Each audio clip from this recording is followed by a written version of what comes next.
Hello.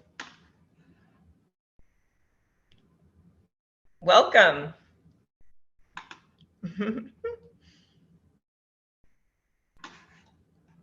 I see you guys are showing up. That's awesome.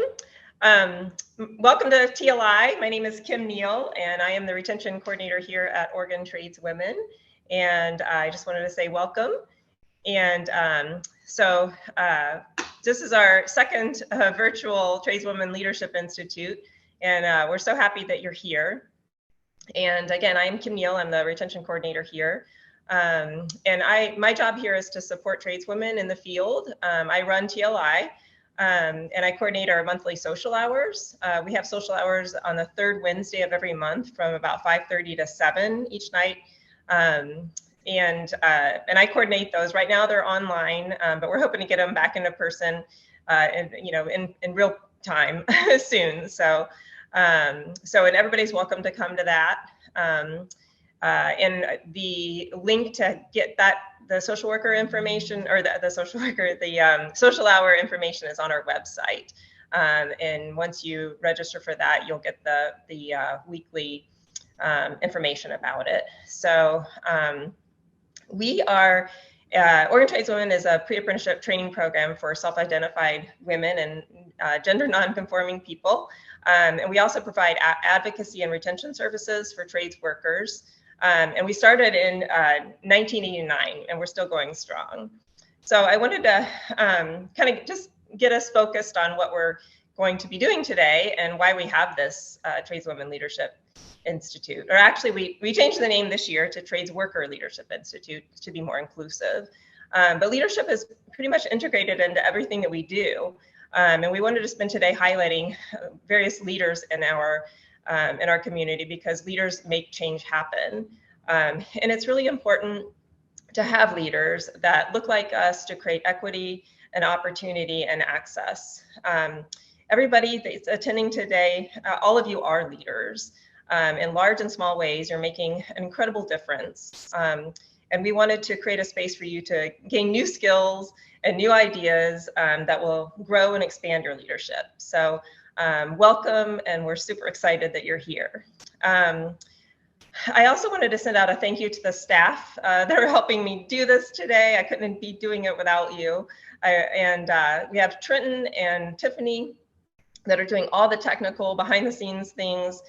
Kelly and Ina are our chat monitors, so you'll be seeing them type away, and if the idea of resources come up, Kelly and Ina are going to be putting those resources in the chat for you. We have Casey and Zoe, and all our trainers are setting up for our networking event that's going to be happening here at the Gresham office after the event is over, so they're busy setting up for that. And I wanted to send out a very special thank you to the communications team for getting the word out about TLI. They're the ones that are setting up the slides and putting out the advertising and that kind of stuff so that you all come today. So I wanted to also thank development team for finding sponsors to sponsor our event. So just some housekeeping. We're going to be having a quick break, in a 15-minute break from 11 to 11:15. So you are welcome to go stretch, get a snack, let out your dogs, whatever you like to do during that break. So 11 to 11:15, there will be a break. We are recording this event so that if there's parts that you missed, you're going to be receiving a copy of it in your email early next week. So be on the lookout for that. We're going to be sending out a follow-up survey after the event, so next week by email. So please fill it out, and we use that information to inform how we're going to run next year's event. So please be on the lookout for that. And all the links, Kelly and Ian are going to be in the chat putting links to resources and things like that. And we're going to copy all of those links as well. And we'll be sending out that information to you in that email as well. So I wanted to talk about the chat function. The chat box is there for you to chat and stay connected to the event and the people that are in your community. You're welcome to put links yourself in there. And it's your way to stay connected to each other. But it's not, when the panels are speaking, if you have a question that you want to direct to the panel, you're going to use the Q&A function, the question and answer box. That's where you're going to be putting your questions. And then the moderators for the workshops are going to be are going to be looking for the questions there. So if you have a question for the panel when they're talking, put it in the Q&A box. So let's practice the chat. If you could put your name and trade and where you're from in the chat box, we will practice that. So put your name and information in there. That would be great. Do we have some people doing that? Ah, there we go. Someone put their name in there. All right, there we go. What trade are you guys in? Oh, there we go. We got some operators. Excellent. All right, IBW, good. Nice, nice. Good, okay, chat box is working, good job. So next I wanna introduce Kelly Kupchak. She is our Executive Director here at Oregon Tradeswomen. And she is going to talk about our sponsors and introduce our keynote speaker. Kim, Kelly? thank you so much. It's so wonderful to be here today with everyone and see so many trades workers from across Oregon and across the country joining us. I want to take a moment to thank our incredible sponsors, IBEW Local 48, NECA IBEW Electrical Training Center, and the NECA Oregon Columbia Chapter, as well as EcoHeat Inc. and the Sprinkler Fitters Local 669. We are so grateful for your partnership every day and always in helping Oregon tradeswomen get trades workers out to work, and also for supporting this event. And now I want to take a moment to introduce our keynote speaker.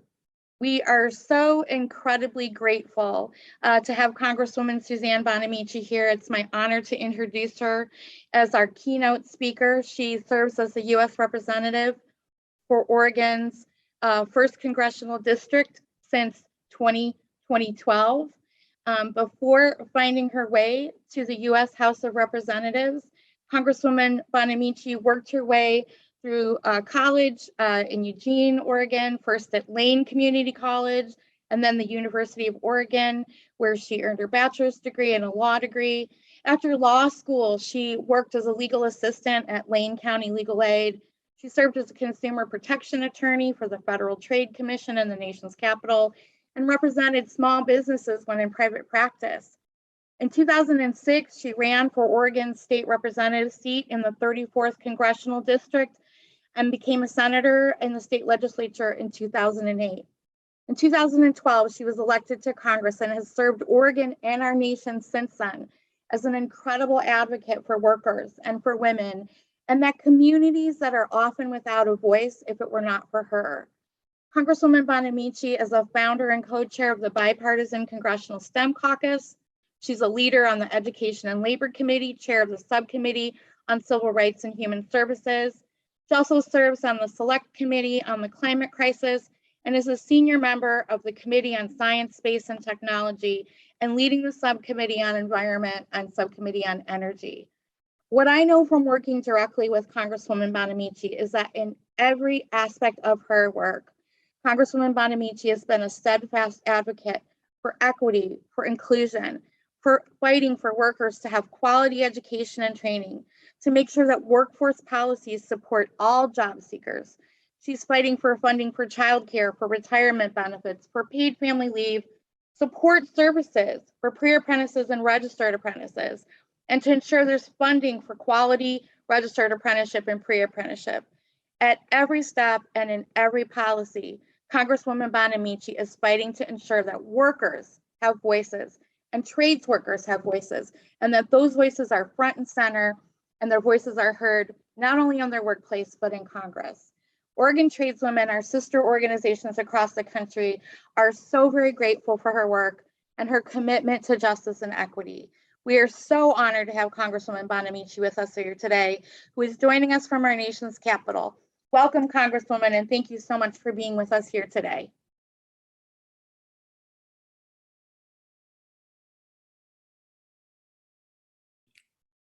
Thank you so much. Can you hear me? All right. Yes, we can, Congresswoman. Well, thank you so much, Kelly, for that very kind introduction. And thank you to Kim for the warm welcome to everyone this morning. It is such an honor to be with you today and to help open up this important Leadership Institute. So thank you again, Kelly, for the kind introduction. I thought I'd tell you a little bit about my journey into leadership and talk about why it matters to speak up about the things you care about and to use your voice for change. It really can make a difference. So I grew up in Michigan, outside of Detroit, Michigan, and I fortunately, my mother was always ahead of the times. She had an organic garden. She was a church organist and actually moved our family to another congregation when our church wouldn't take a stand on civil rights. And I really learned about the importance of speaking up and looking out for others from my mom. And those are really core values that have stayed with me and informed my view throughout my path to public service. And sometimes people ask me, did I always want to be a member of Congress? And actually, no. When I was young, I wanted to be a ballerina. I took ballet lessons and that didn't work out. And I didn't know what I wanted to do. And I was with a group of friends in Michigan and we decided to drive west and ended up in Eugene. I had the opportunity at the time to do volunteer intake interviews at Legal Aid. And that's where I learned about how everyday Oregonians, they could be set back by healthcare costs or medical bills that they couldn't pay and really needed a hand up. And I found my passion in helping others. So I ended up starting at Lane Community College. There was a great legal assistant program right there in Eugene. And I did that for 2 years and then decided I really wanted to be a lawyer. So I went to college for 2 years at University of Oregon and then law school. And as Kelly noted in that kind introduction, my first job out of law school was at the Federal Trade Commission doing consumer protection work, helping set policies that would protect people who were victims of scams. And then moved back to Oregon. And when I had my kids, things really changed as life does with kids. My youngest child was born, the year measure 5 passed, and being a strong believer and advocate for public education, I saw the funding needs and what happened when education budgets were cut. So I started, my very first project, in fact, was when I asked the elementary school why the play structure was falling down. And they said, we don't have the money to fix it. So I formed a committee, raised the money, replaced the play structure. And then, as Kelly said later on, I served in Salem in our state legislature. I had spent so much time going down to Salem and advocating for education. I decided to run myself. And then I served in the House and the Senate, and then a little more than 10 years ago was honored by being elected to Congress. And like many women who run for office, I was recruited, not just for Congress, but for the State House, as well as for this position in the U.S. House of Representatives. And like many women, I was initially skeptical that I had the right qualifications.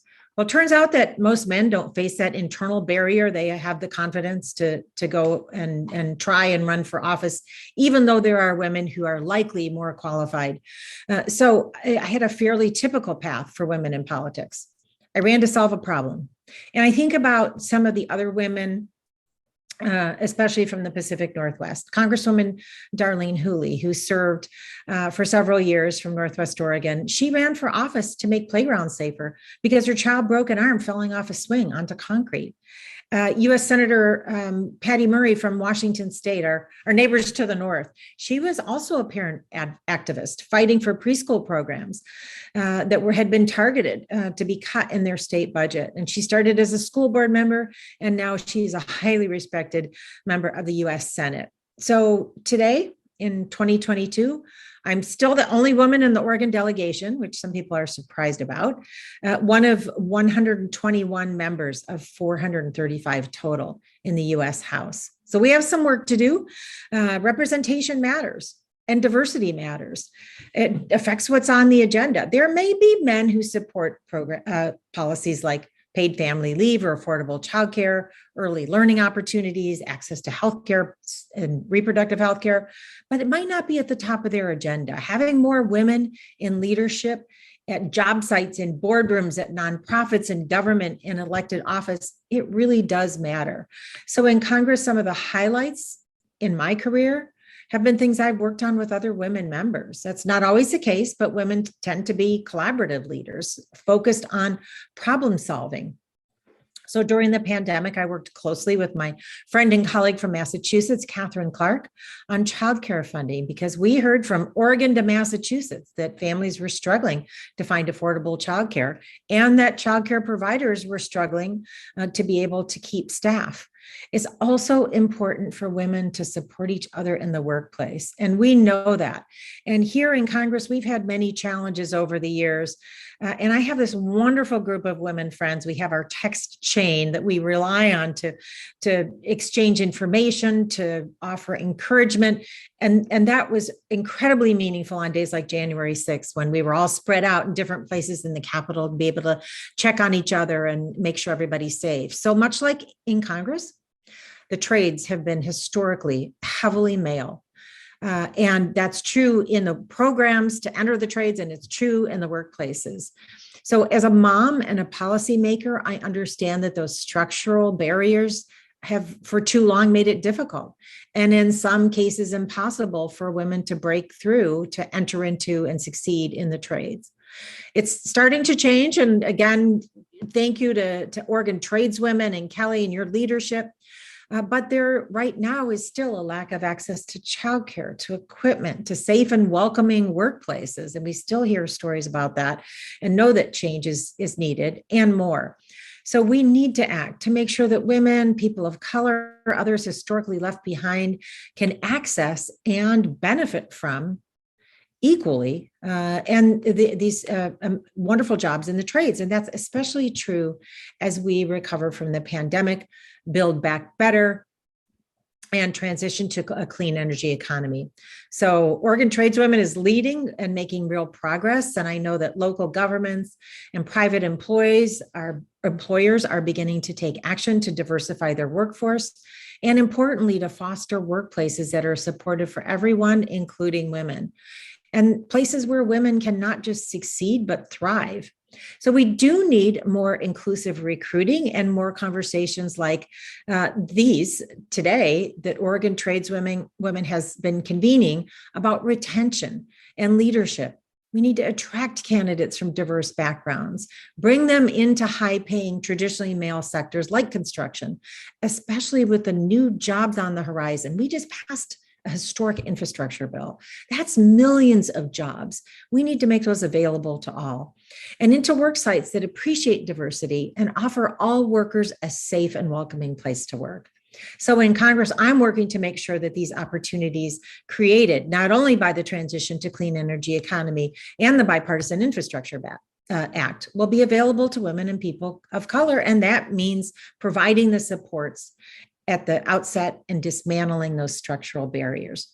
So for the last couple of years, on National Apprenticeship Week, I've convened apprentices and program directors and heard some very powerful testimonies about how these programs do more than just train workers. They change lives. Perhaps more subtly, they are changing the industry and really changing our expectations and assumptions. There's that saying, you can't be what you can't see. And with more women in the trades, it's an inspiration to those considering. So we need to develop people and leaders, not just workers. Develop people into leaders. So these stories that I've heard on these wonderful discussions have stayed with me as I helped the House pass the National Apprenticeship Act, which is the first update since the 1930s. And we know how much things have changed since then. And I continue to think about the apprentices like Sade with Steam Fitters Local 290. And she said, I love what I do. And people who look like me coming into these spaces matters. And Jackie with IBEW, who said, IBEW gave me a chance. I spoke with Sarah, a single mom. She said, without Constructing Hope's pre-apprenticeship training program, I would never be here providing a better life for my kids and myself. Those are incredibly moving stories. And last month, when President Biden was in Portland, I told him about Melanie, Kat, and Maria. They shared with me how their pre-apprenticeships provided them with a path not only to a good paycheck, but opened doors of opportunity to home ownership and a better future for them and their families. Their stories and your stories really do matter. I've heard consistently from women apprentices and women in the trades how much it matters to have role models, those sort of foremothers, so they can see themselves in those important roles, the people who came before them. You are the people in these roles. You will mentor future tradeswomen and foster change in the workplace and in policy. As an organization and as individual tradeswomen, raising your voices and standing together and setting the standard, you have the power and you are making a difference. I'm very inspired by the work Oregon Tradeswomen is doing and honored, truly honored to be your partner in Congress. Congresswoman, thank you again so much for being here. I know you're not even in Oregon today and you're getting ready to go to the Women's March, where you're not just talking the talk, you're walking the walk. You are there for us every day, and we are so incredibly grateful to you. Big love to you and your team, and thank you for leading the way and being an advocate. Thank you so much, Kelly. And thanks to my team. I can't do what I do without my amazing staff, but thank you to you, Kelly. Thanks to everyone today in the Leadership Institute. Best of luck. Thank you, and be well. It is my pleasure to turn the day back over to Kim Neal, who's going to kick us off with our first panel. Kelly, I appreciate that. So our first panel is called Building Our Power, Tools for Leadership. Tools for your leadership tool belt. In this workshop, we're going to be learning how to build a foundation of leadership. You're going to be learning how to identify and overcome obstacles, and also how this group of trades workers built allies. You're going to learn what kinds of training these women received in order to move into their positions, and they will be giving you advice on how to move into your own power. The moderator for this workshop is Sarah Moore. She has spent 18 years in the industry. She spent 14 years as a union laborer and 4 years as a superintendent. She spent time as a crew lead for Habitat for Humanity's Women Build. She has been a longtime advocate for women in all walks of life and is a grandmother of 2 perfect beings. So I wanted to hand it over to Sarah. Do we have her on here yet? And we have Jenna and Cadence and Rose. Thank you. Thank you for showing up, you guys. There she is. Hey, Sarah. Hey. Good. Right. Everybody can hear me. Awesome. Yes, yes, yes. All right. I just introduced you, so I'm handing it over. Excellent. Good morning, ladies. It is awesome to be here with everyone today. Unfortunately, I'm at work, which is not my favorite place to be on a Saturday. I'd rather do this in person with all of you, but yeah, here we are. So let me swap this down. Good morning. Good morning. So our panelists, we've got Rose Schwartz, EIS Local 146 instructor, Pacific Northwest Carpenters Institute. We will have Jenna Bassner with she's a business representative, IBEW Local 48, and Candace Jimenez, IES Local 146 trustee, Pacific Northwest Carpenters. Rose, go ahead and give a little bit of your background for us. Okay. Hi, everybody. My name is Rose. I'm a member of Local 146, and I'm a journey person carpenter. I did a pre-apprenticeship class with Oregon Tradeswomen back in 2015, and that's how I got started out in the trades, found out about the Carpenters Union, did an apprenticeship through them, started running work, and then started teaching at PNCI last fall for our apprenticeship program. Before I became a carpenter, I taught English at community colleges for 8 years. So I have a teaching background, and I'm excited to be here today. Well, thank you for joining us. Jenna, if you would like to go ahead and tell us a little bit more about yourself. Sure. My name is Jenna Bassner. I am currently a business rep, but with IBW Local 48. I'm a journey level electrician. I've been a member of 48 and an electrician for about 12 years. I came to the trades a little bit late. I joined the apprenticeship when I was 42. Before that, I was a 911 operator and police and ambulance dispatcher. So I definitely found the trades late, but very happy I did. This is an amazing, amazing field to be in. Yes, it absolutely is. Candace, would you like to go ahead and share about you?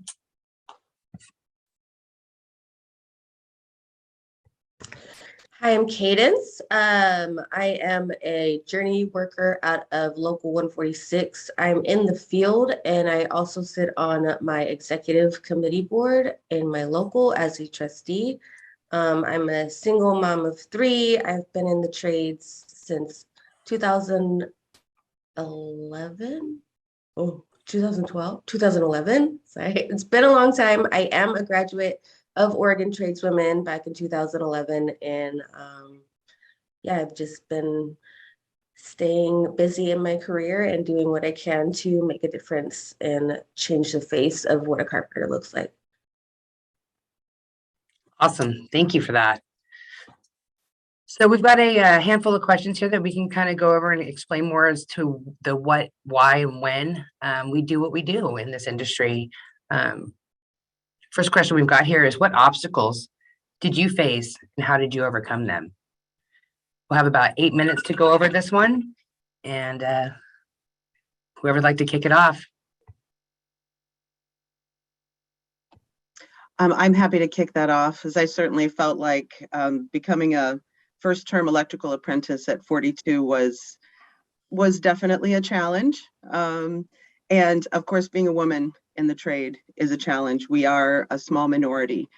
We have to overcome a lot of prejudice, both direct and not so direct out there. But I think too, just seeing ourselves as strong enough and just strong enough to be there and having enough of a voice and finding allies to feel as though we are supported in this trade. Those were definitely some of the biggest obstacles I faced out there.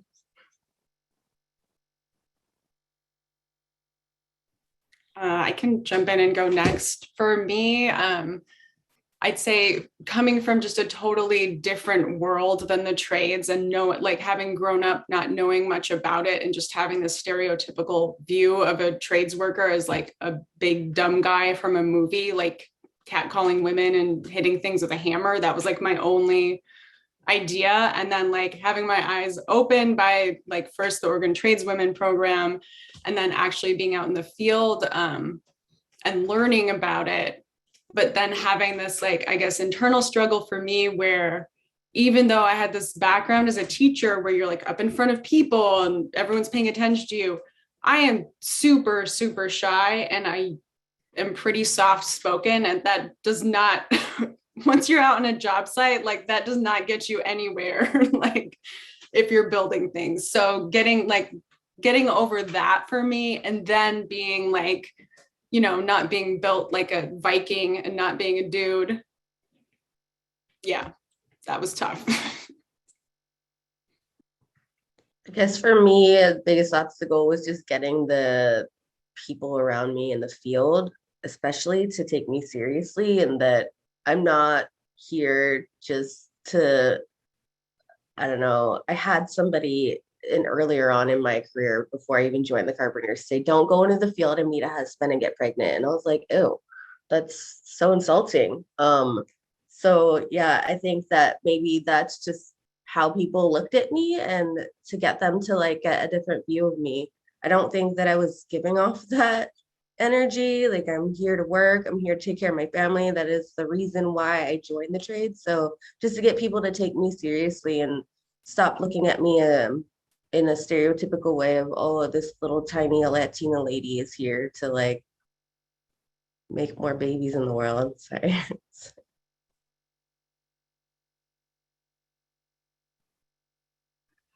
Yeah, definitely. All of those experiences are quite common for us out there. So I'm glad everybody got to overcome those and get past those and succeed and keep going. Thank you for pushing through. So for our next question, we've got, how did you build the allies? Did you find some in any unexpected places that you thought wouldn't be support?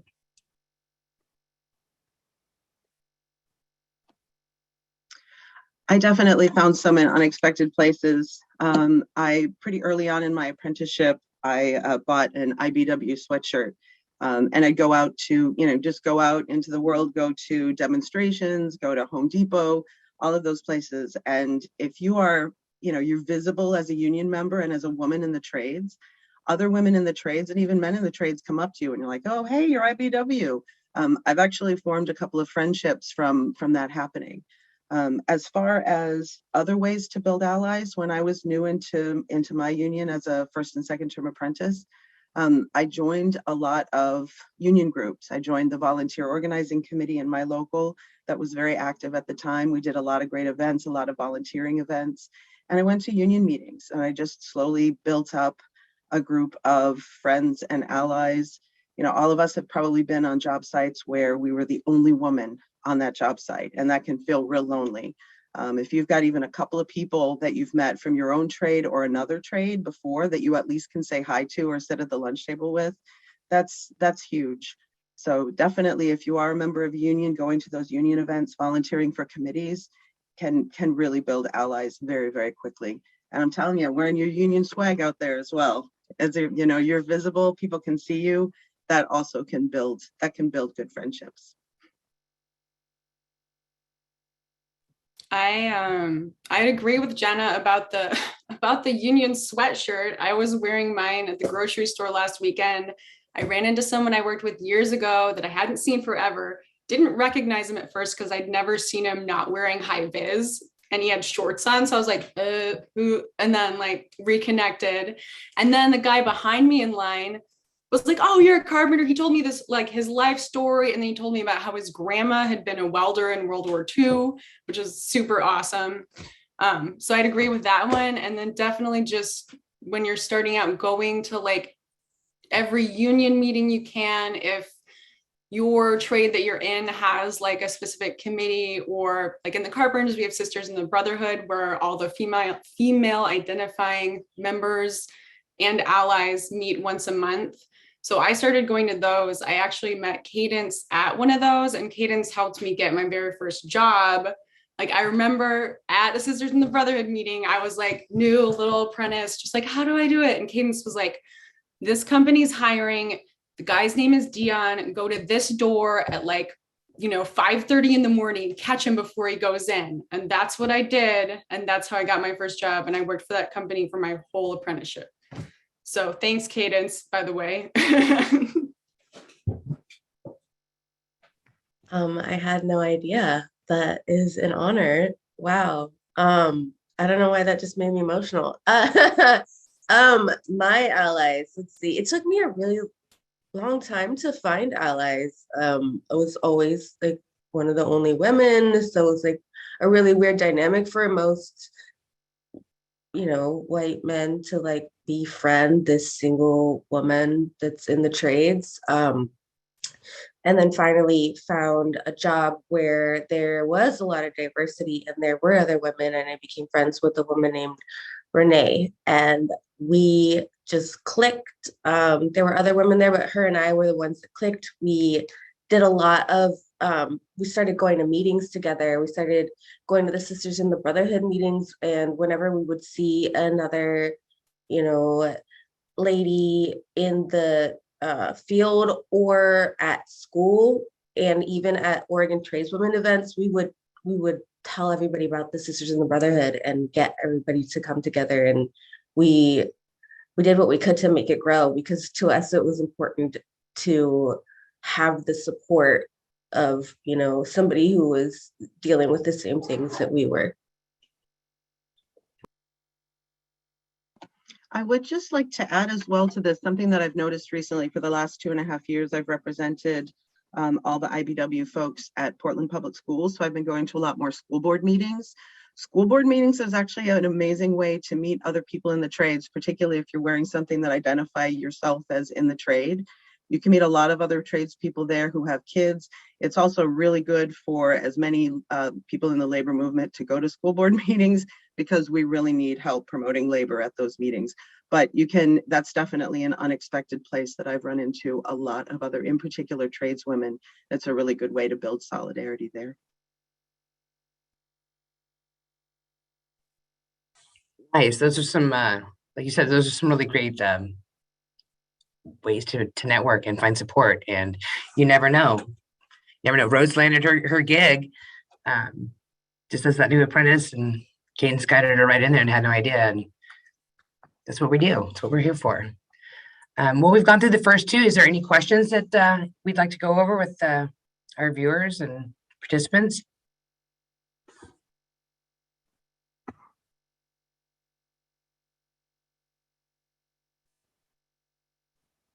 Well, we can jump over to our next set of questions here. And we've got,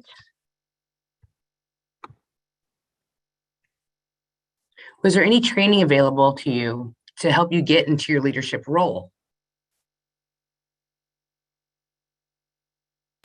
For me personally, I'm not quite sure if my role is a leadership role. Maybe it is. As trustee on the executive board of my local, there is training at our International Training Center. So it's like I just did a retraining. This is my second term as a trustee. They're 3 years long. You have to be voted in by your membership. So, but going to the training center, the financial training is huge. It's put on by CPAs, and that's the training that's available for trustee role.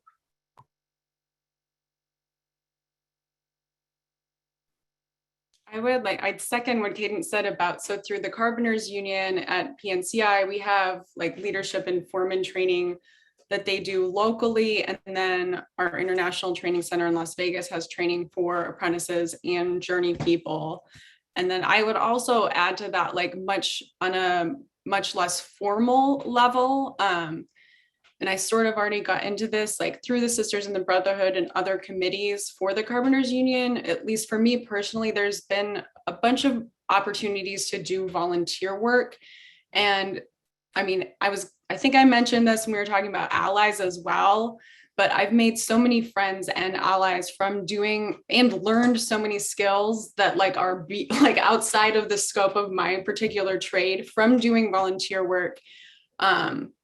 But it's a really great way, like when we're out on volunteer jobs, we try and like have people who are still in their apprenticeships or just like get to practice doing things and acting in roles that maybe they're not given an opportunity to out on the actual job. So when I was a lower term apprentice, I got involved with a few volunteer projects, and they let me act as a lead and like as a foreman for like this weekend project. And that's how I sort of like got comfortable in a role of like looking at prints, like dividing people into crews, telling them what to do, and not having that pressure of actually being like, this is for the company and there's millions of dollars running on this. It's more like, whatever we're doing here is awesome because we're doing volunteer work. And I'm just like, oh, okay, great, let me help. So yeah, for me, the volunteer work part of it has been helpful for the allies, for training, for everything. Yeah, I absolutely agree. My union has a couple of two women's groups, Sisters in Solidarity and Women of 48. Both of them really well run, both of them very active. Both of them have offered volunteer events and learning events through both of those groups on a regular basis. Probably one of the most effective trainings sources of training that I've received is LERC, the Labor Education and Research Center here in Oregon. They're through the University of Oregon. They regularly put on trainings, and every year they have a summer school, a whole weekend of trainings for people in the labor industry, in the labor movement. They're fantastic. Everything from organizing to how to be a steward to, building future leaders within your union. They're really excellent. So I would absolutely recommend, if you don't already get their regular emailed newsletter, definitely go to their website to get it. They're a fantastic resource. We're really lucky to have them in Oregon. There's nothing quite like them. So it's a Labor Education and Research Center, LERC.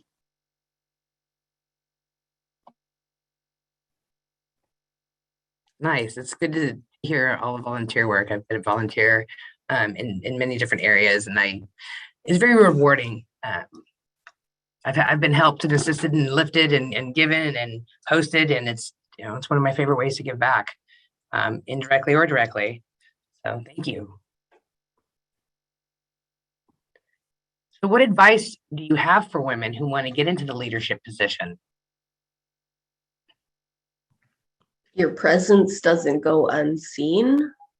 Show up, even if you're the only one there. Like, you don't have any friends. That's what I started doing. I just started showing up to meetings, and then I started getting allies. So gaining my confidence. My very, very first union meeting, I actually went there to ask for money to go to the Tradeswomen Leadership Institute.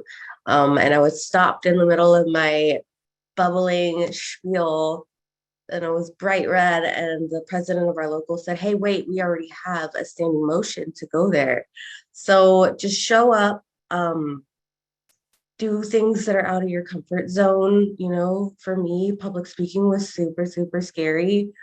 I'm not so scared of it anymore. So it doesn't go unnoticed. And you'll get things that you never thought that you would ever have, sitting on an e-board as the only woman, or going on conference trips. My union sends me to the Women Build Nations. I just got sent to the Walls and Ceilings conference, and yeah, it's amazing. So just show up. You belong.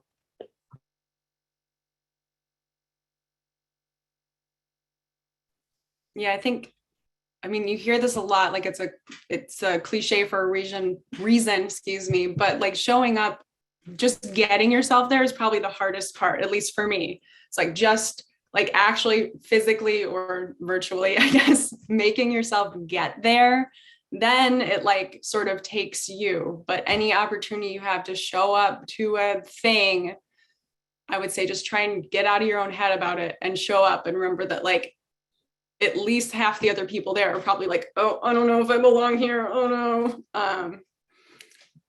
Yeah. Absolutely. I do agree as well with both Rose and Cadence. You got to get out of your comfort zone a little bit, just a little bit, and every little bit that you do gets easier. And there are always committees to be on. There are safety committees, there are election committees, and a lot of unions struggle to get enough people to volunteer for those. But you're part of a committee. You're not the only person in that group. So if you don't feel comfortable with leadership, you get on those committees, you start slowly getting a little taste of leadership with another group of people. Volunteering to be a steward. I know all unions struggle to get stewards, and it's a great way to get some leadership skills, learn more about your contract, learn more about interacting with with the politics of your union, etc. Just little steps of just getting yourself out there and volunteering for some of these roles that pretty much all unions have and struggle to fill. Can really help build your leadership skills, and then your interest in taking on more leadership roles. We definitely need more women in leadership roles in unions. We need more women and minorities on committees. We need more women and minorities in leadership roles so we have a greater voice. I'm on a couple of councils. I'm a president of a council, and I'm so often the only women in those groups, and we definitely need to change that. But it can start with just really small steps. I'd also want to add not being afraid to ask questions if you don't understand. I mean, as a trades worker out in the field, or as someone in a leadership position, when I first started running work, I remember this was, at the time, I was annoyed and embarrassed that I got called out for this. But one of the superintendents got up one day at this foreman meeting and was like, "Rose she just will ask any question, and you guys are all worried about your egos, and she asks me anything. She doesn't care." And I was just I of course turned red and was just "What are they talking about?" And then I was "Oh yeah." Anytime I had a question, I'd even I mean, I know there are no stupid questions. I asked some like marginally not great questions, but I had to find some things out, right? And just getting over that and being like, I don't know how this works. You have to ask someone to find out. You can't, the answer is not just gonna like fall from the sky. So ask around. As a fellow question asker that people often eye roll about, like, oh, another question from Jenna, I'm right there with you. I can't say enough about asking questions. Don't care what anyone thinks. Yep. There's going to be somebody else out there who wants to know the answer to that question, but is too afraid to ask it. So Absolutely. I like to remind those favorite people of mine out here at work that I love to ask those questions. You know, it's like, it's not my fault. I don't know what I don't know. I don't want to not know this anymore. So what does that do? What is it for? How do I do this? I didn't realize I was doing it wrong. Thank you for saying something because I didn't ask earlier. So no, absolutely. And get into your comment you made, show up, you belong. I love that. I love that. People, we don't hear that enough. That's awesome. Have that automatic mindset. Show up, you belong. You're supposed to be here. We're all supposed to be here. I wanted to add some advice, backing up Jenna's steward talk. We do have stewards training. We have tons of trainings available at our training center. We have welding lab for free like every day. So if you're laid off and you're like, oh my gosh, my life is over, no, just go to a training. I don't know about other trades. I'm sure there's trainings at theirs, but speaking from carpenters specifically, we have ton of trainings to take whenever. So just take the trainings, then you're ahead. Then you're never, maybe even are ahead and you'll be able to advance in your apprenticeship a little more, but make sure you check with your training coordinator first.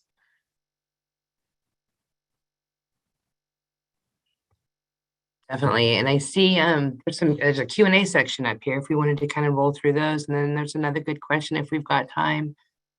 It's a pretty heavy one for all of us, especially single moms. I did my stint of that, and it was a wonderful adventure. It was a wonderful adventure. If we wanted to go over some of the Q&A, I've seen there it is. All right, so here's a question from Ashley. Has anyone ever heard of a business, firm, or organization that provides internally operated childcare as a benefit for trades workers? I know our government has programs that address this need in part, but I'm wondering what can be done within a private sector.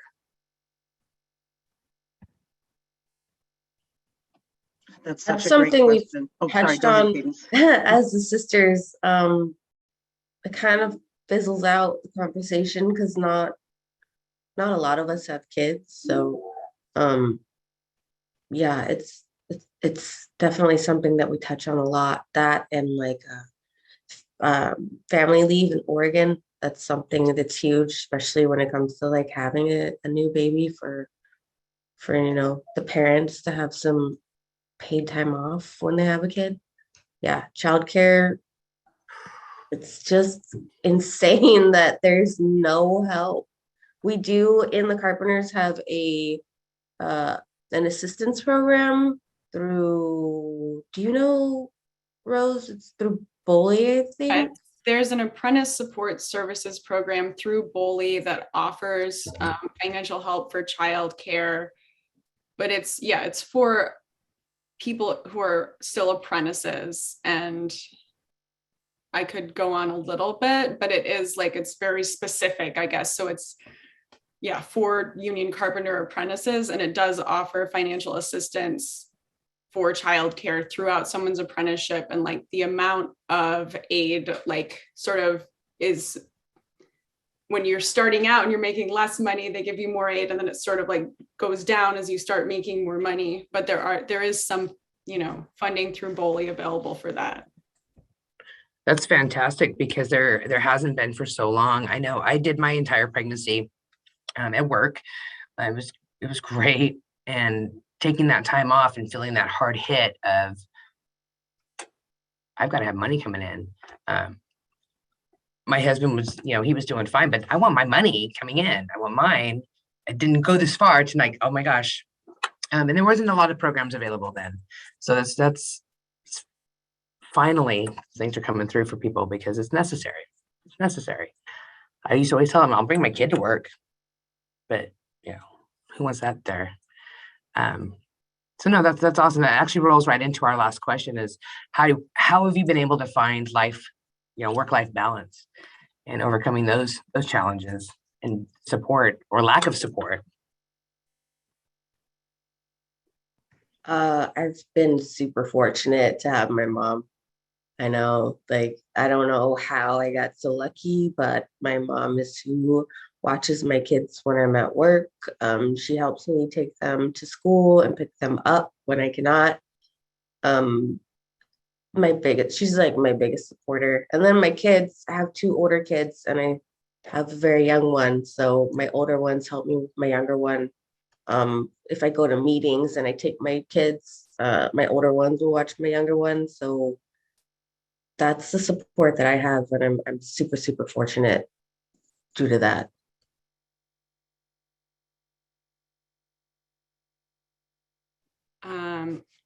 I would say my I actually just had a conversation with my boss a couple days ago about this, that I'm the kind of person that my default is set to yes. Like if somebody asks me if I can do something or I want to do something, even if inside I'm like, oh, how am I going to do that? I'm too busy. I'll just smile at them and be like, sure, I'd love to. And then later I'm like, what, who, anyway. So I often have found myself really overwhelmed with responsibilities because I just say yes to whatever people ask me to do a lot of the time. But pedaling back from that, I had that sort of going on with my work stuff recently. And I just talked to my boss about it, which I panicked about, found it incredibly hard to I finally was just send an email and talk to them about it. They're a person too. So I would say just communicating can go a long way, explaining what's going on, maybe not effusively all the time, but setting up a specific meeting time and being here's, what I'm dealing with, and trying to come up on your own with some workarounds or solutions or things to bring to the table with whoever your, supervisor or whatever boss is. And then trying to work something out if you're having an extreme imbalance between work and life, as many of us often do. I am very terrible at the work-life balance thing. I have to say I'm the same as Rose. I just have a tendency to say yes to everything. It's okay, you need somebody on a committee. All right, I'm there. And then pretty much you're meeting on a committee every single evening of the week. I think one of the things that I've tried to do in the last 6 months or so is actively try to identify other women who I think can take leadership roles. So it's a little easier to say no to something and say, no, I can't be on that committee. I can't be on that trust. But I know another woman I think would be great for that, and then try to mentor her through that. It's definitely helped a lot to spread that load. And then, you develop more women who can take on leadership roles or serve on committees. I did want to just quickly go back to that question before about childcare, because I know it's hugely impactful. Both maternity leave and childcare are huge issues, in particular for women in the trades. We work crazy early hours. It's often very difficult to find childcare early in the morning, if at all. Really, we do live in a childcare desert here. Increasingly, I think there are unions out there looking at that, but we're not looking at it enough. We now have a maternity leave program at my union, which was groundbreaking and game changing. It actually wasn't as difficult to get in place as I think maybe we had thought. And we're definitely looking at childcare issues in the public sector where I represent, but it's a little bit easier because my members work permanently for, say, the city of Portland or Portland Public Schools. It's a little easier to start talking about policy there. But we can't talk about those issues enough in our unions and enough with our leadership. If my union managed to get maternity leave, every other union out there can manage to get maternity leave. It's just a process that we have to go through. So I definitely encourage everyone to start talking to leadership in their unions of how can we get these in place? The other thing is there are a lot of EAP programs out there who actually help women find childcare, help parents find childcare, and help people find any access to funds that could help with them. So it's something about EAP programs a lot of people don't know. Not all of them have that, but I know Cascade and whatever they turned into, they changed their name. I can't remember what it is now, but a lot of unions have a very similar sort of EAP program. So I definitely encourage everybody to look there. It's free, it's already available as part of our benefits. So definitely check that out. That's fantastic to hear that. It just really doesn't make sense to not have maternity leave. Doesn't make any sense to all of a sudden your income's cut off because you now have a child. Damn it. So no, that's fantastic. That's great. And I completely agree with you. It's got to be pushed. The issue's got to be pushed. It's got to be talked about more publicly, more openly, brought up, even in meetings where that's not the topic. And plant that seed as often as you can. How can we help each other continue to grow and strengthen amongst each other? Totally. It should all be the topic in every meeting, even if they didn't intend it to be. Yeah, bring it up. Put that on the books, man. Let that go down in the notes. So yeah, this is a big topic.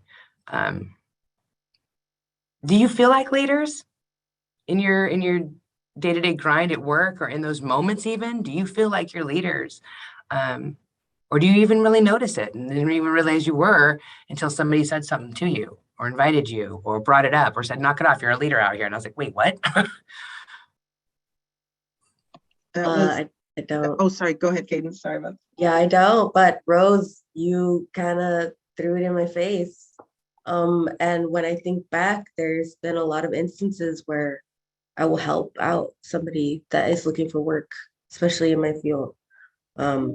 It's just what I do. Everyone should be working. Even sometimes like I help people and I'm not working, but I'll give them contacts. So yeah, no, that's really humbling. Thank you.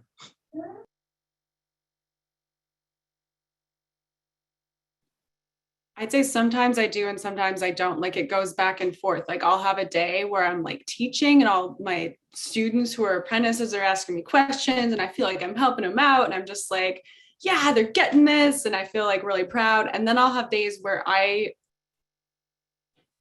I said, I've only been teaching in our training center for less than a year.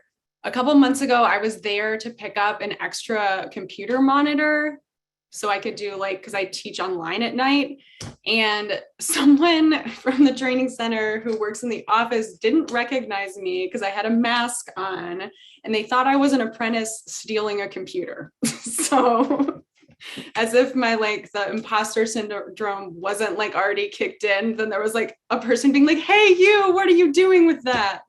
So it's definitely I have to remind myself every time I go to work, at least for the first few months, I was walking into a place where I was a student and then being I wonder who the teacher for the class is. Then I'm like, ooh, I'm the teacher. Okay, let me put on my teacher shirt and go.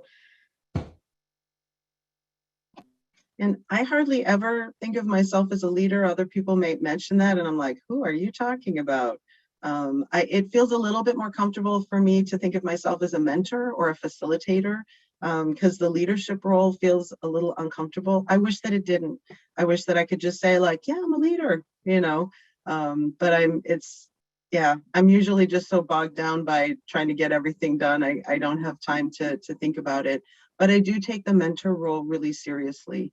And that's something that I definitely focus on. But yeah, it's hard. It's you volunteer for a couple things. And seriously, for anyone out there who wants to get, is interested in leadership roles, I'm telling you, you volunteer for one thing and pretty much you get voluntold to do about 300 things immediately afterwards. So you just kind of skyrocket into these positions and you find you're president of a council and you're how did I even get here? But there are always other good women around and good fellow tradespeople to help you learn what you need to know. Absolutely. So we do have a question on here from Rosemary. She's wanting to know if we can elaborate more on how we find work-life balance, especially when participation is the key to networking and advancement out there.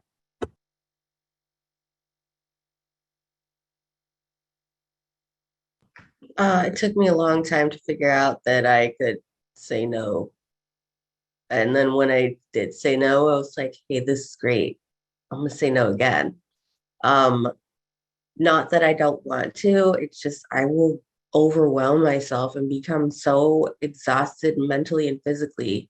And like I said, I am a single mom of 3. I'm my kid's only parent. Their dad has passed away. So I have to remember to make time for life and living, and not just, I want to help everyone, but I have to remember that my kids come first. And also, like meetings, union meetings, I can bring my kids there. It's open, it's very family friendly.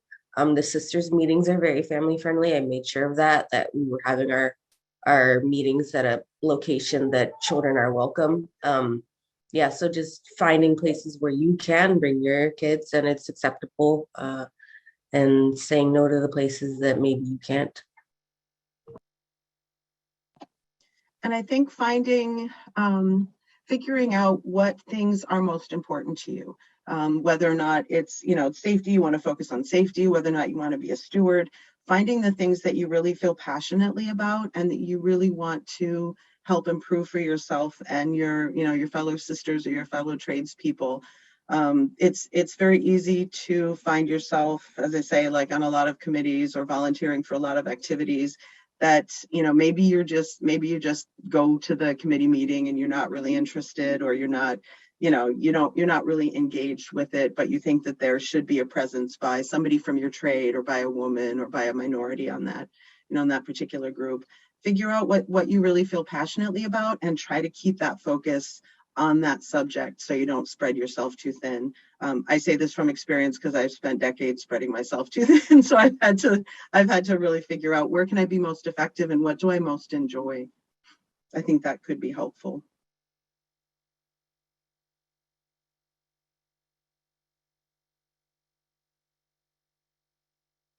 I feel like I shouldn't answer this, so I was trying not to, but I wanted to say, hi, Rosemary.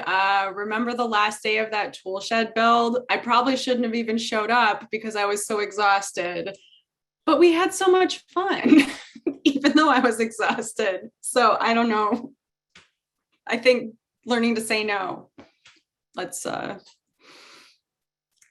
I'll figure that out and come back later and tell you about that. Well, learning to say no as well can be quite empowering. It can be quite empowering. You're like, no. And then when the no is accepted in a professional way, like you get the same feedback you just gave. No, okay, thanks for letting me know. It's like, oh, holy shit, that worked. That worked. I can actually uncheck that box now. And, getting out there, you get around and play in all areas of, getting out there and checking it out when you're volunteering, when you're signing up for committees.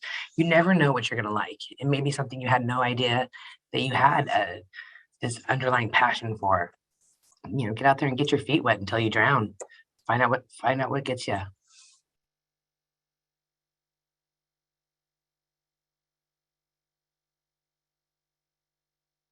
We got about 10 more minutes left. Is there any other areas that people want to go over or elaborate more? And we've covered some amazing ground today. This is going to sound a little boring, and I know everyone is not in a rush to go and go look over their contracts. But one of the things that I would, for all of us who are in unions, or if you have any administrative rules for your organization, definitely go over those, know them as well as you can. It's a really great way to find out some things that your union possibly offers or your benefit offers that people might not know about.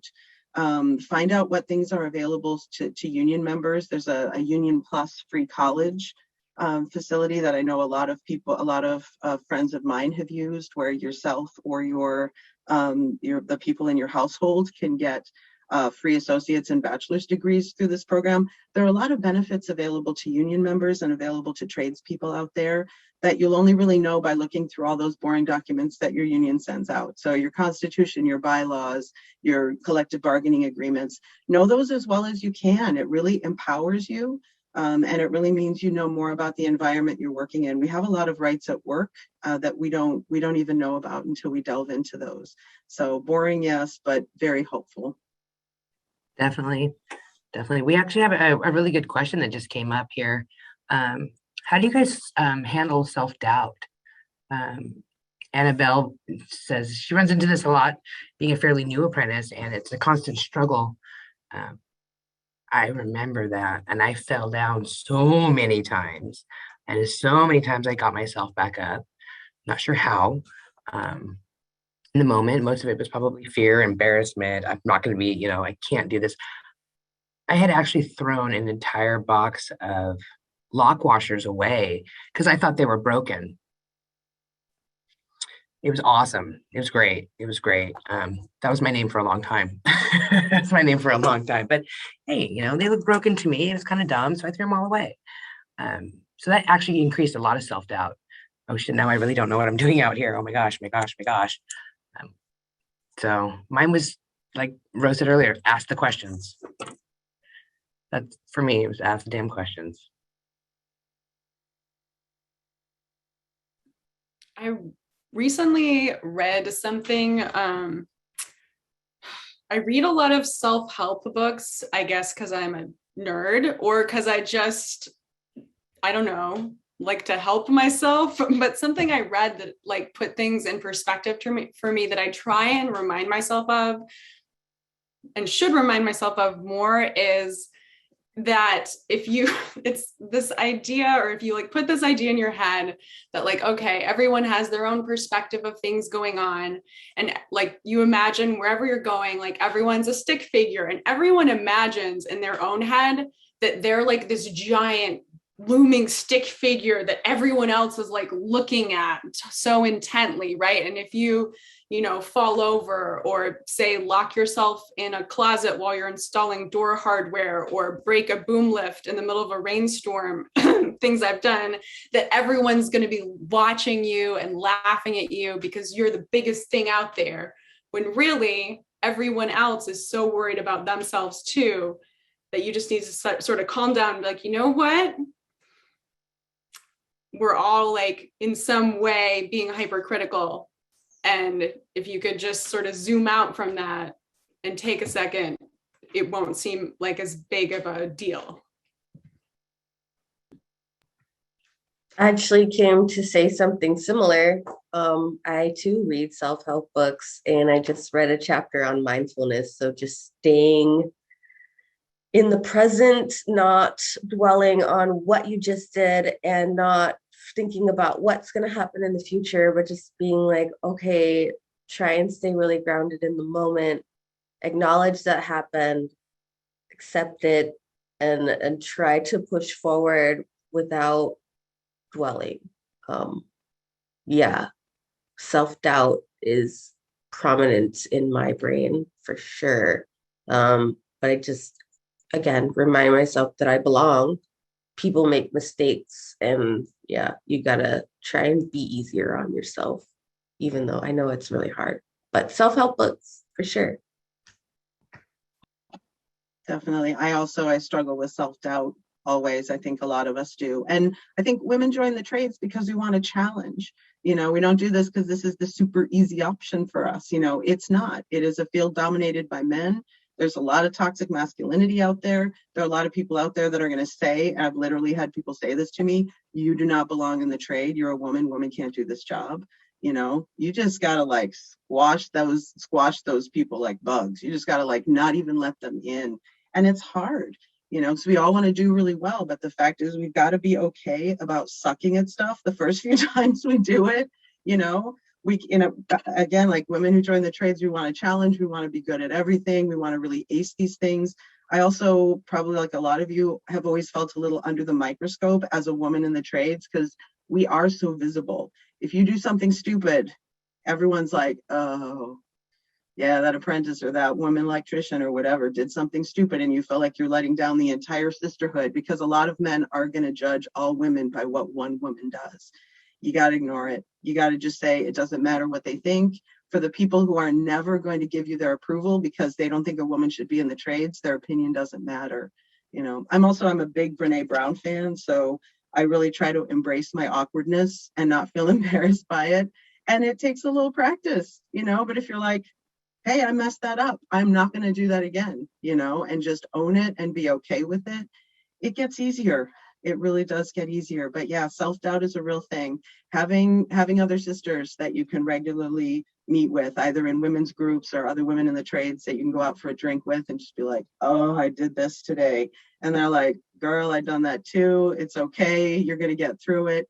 And it's going to make you better, But yeah, self-doubt is a thing. And I think the first thing is being okay admitting it, being okay talking about it is huge, because we all have those feelings. And once somebody says, I did something so boneheaded, this is what it was, and another woman says, oh, I did that too, immediately it feels better because somebody else says, yep, they're right there with you.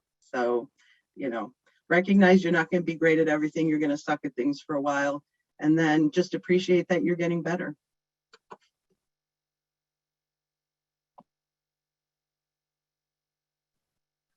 Well, we've only got about 2 minutes left on this one.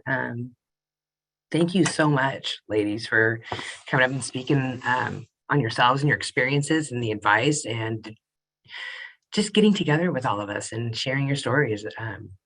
Much appreciated, very much. So if there's anything else anybody would like to throw out there in these last couple of minutes.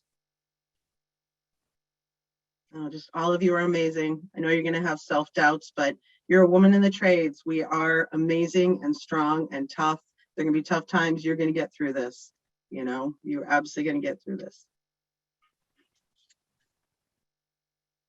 Yeah, I just say, yes, everyone who's here, just keep it up, stay involved, but remember to say no sometimes.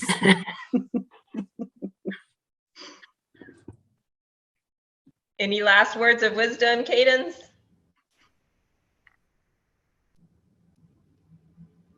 Okay. Well, thank you guys for showing up and being here today. I really, really, really appreciate it. And you guys gave some great advice. I really appreciate it. We'll definitely be in touch. I hope you guys can make it to the networking event today. So thank you so much for joining us. I really, really do appreciate it. Hi. Bye, you guys. Thank you. Bye. Bye. Happy Saturday. Thank you. You too.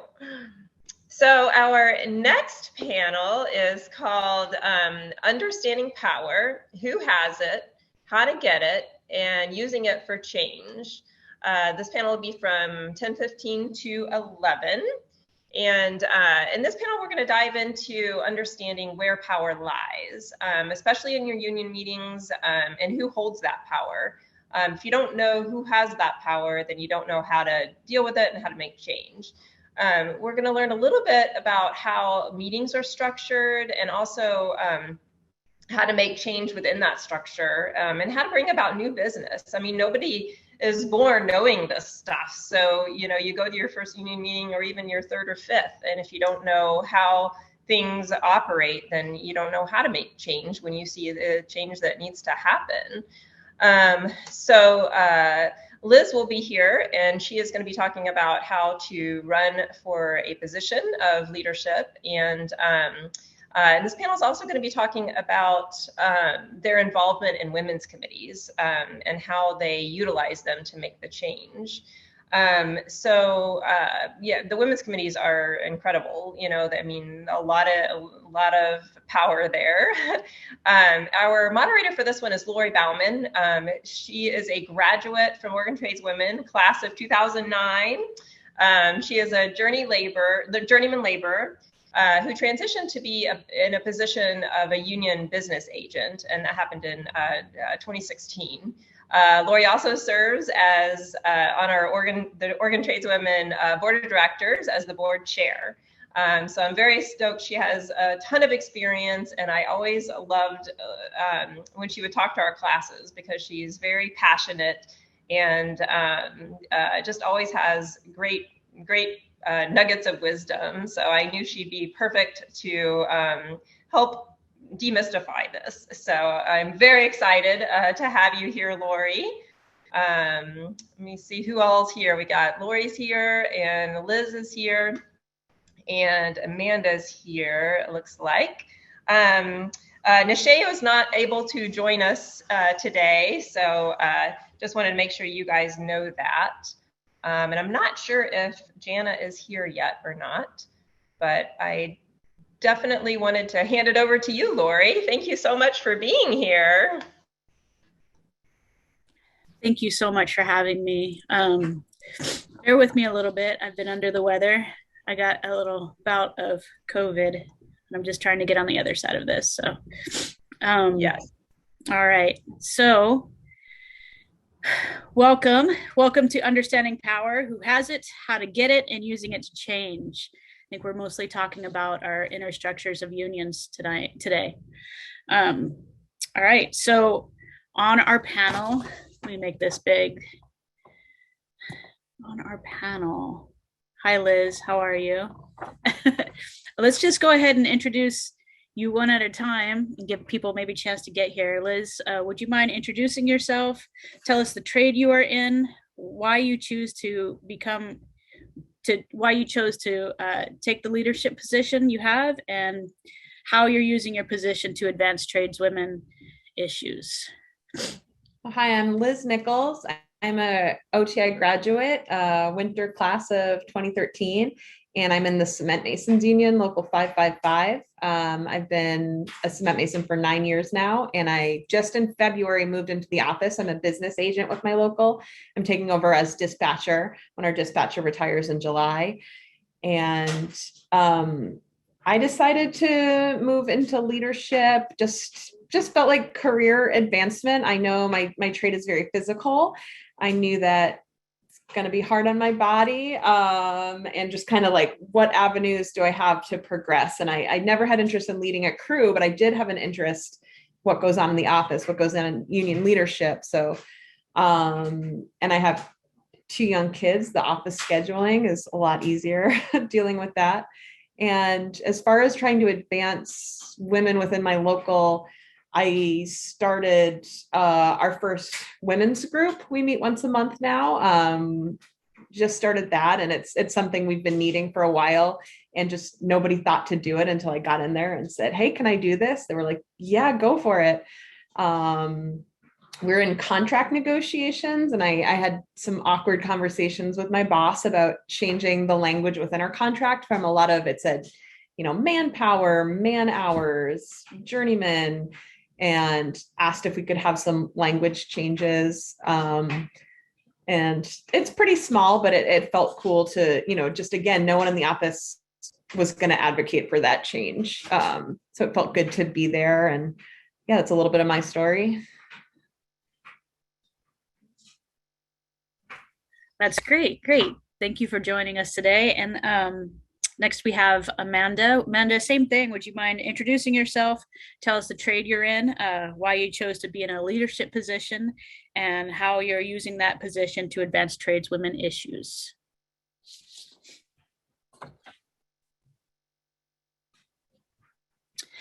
We can't hear you. Yeah.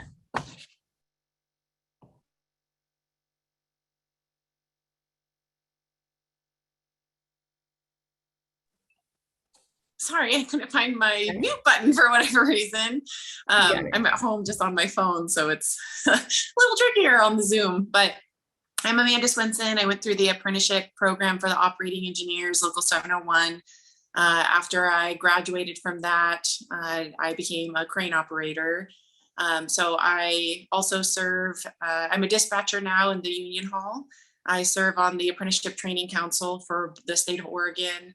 And I restarted the Sisters of 701. So we're in the fledgling stage of getting started and getting our meetings going and getting a good support system.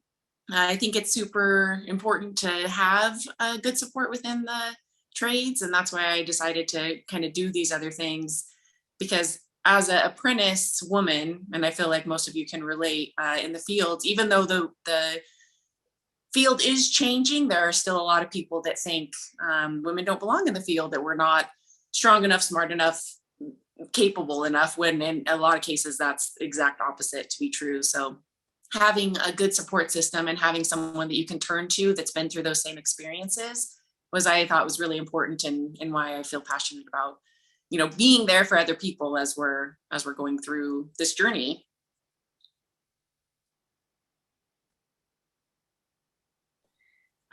same challenge as finding my mute button. Thank you very much, Amanda. And it looks like we might be missing Jenna, so if she logs in, we'll just get her caught up, but let's just go ahead and dive right in. So let's move into the structure and the dynamics of this. So what is the structure of a union meeting? Amanda, would you mind touching on that or talking about that? The union meetings follow the Roberts Rules of Order, which is kind of a parliamentary procedure. It governs the organizations. It has a very specific way that the meetings are run. And kind of a basic rundown is the meetings are called to order. They do roll call of officers. They motion to adapt the meeting agenda as it's presented. Then they do a presentation of meeting minutes, and depending on what meeting that is, it can last a very long time going through all because semi-annuals, one of the ones we do, and the operating engineers, and it can last a while to go over 6 months of e-board meeting minutes. They do reports, treasurer's reports, death and sickness report, auditor reports, reports from the field representative and the business representative. Then they do old business, which is carryover from the last meeting that they've done, anything that needed input and feedback from the union members. New business is the next thing, and it's union members' chances to bring up items to the elected officials, can't talk today, and things that need to be discussed. And then they do for the good of the order. And that's when, anyone can bring anything up for the good of the union. Sometimes there's some fun things in the meetings afterwards, like raffles and that kind of thing. So that kind of wraps it up. Yeah. And so who holds the power in our meetings, in our union meetings? Who holds most of the power? So our president is the one who runs, make sure things are on track for, keeping everything in order, and make sure we're following the Roberts Rules of Order. So it's not getting, if there's something that's high conflict, it's not getting out of control. But the members are present to vote on things presented. So I feel like members are a huge part of who holds the power within the meetings. Yeah, I agree. I think members hold power always, right? But they just have to tap into that. So it's helping women find out how do they tap into their own powers.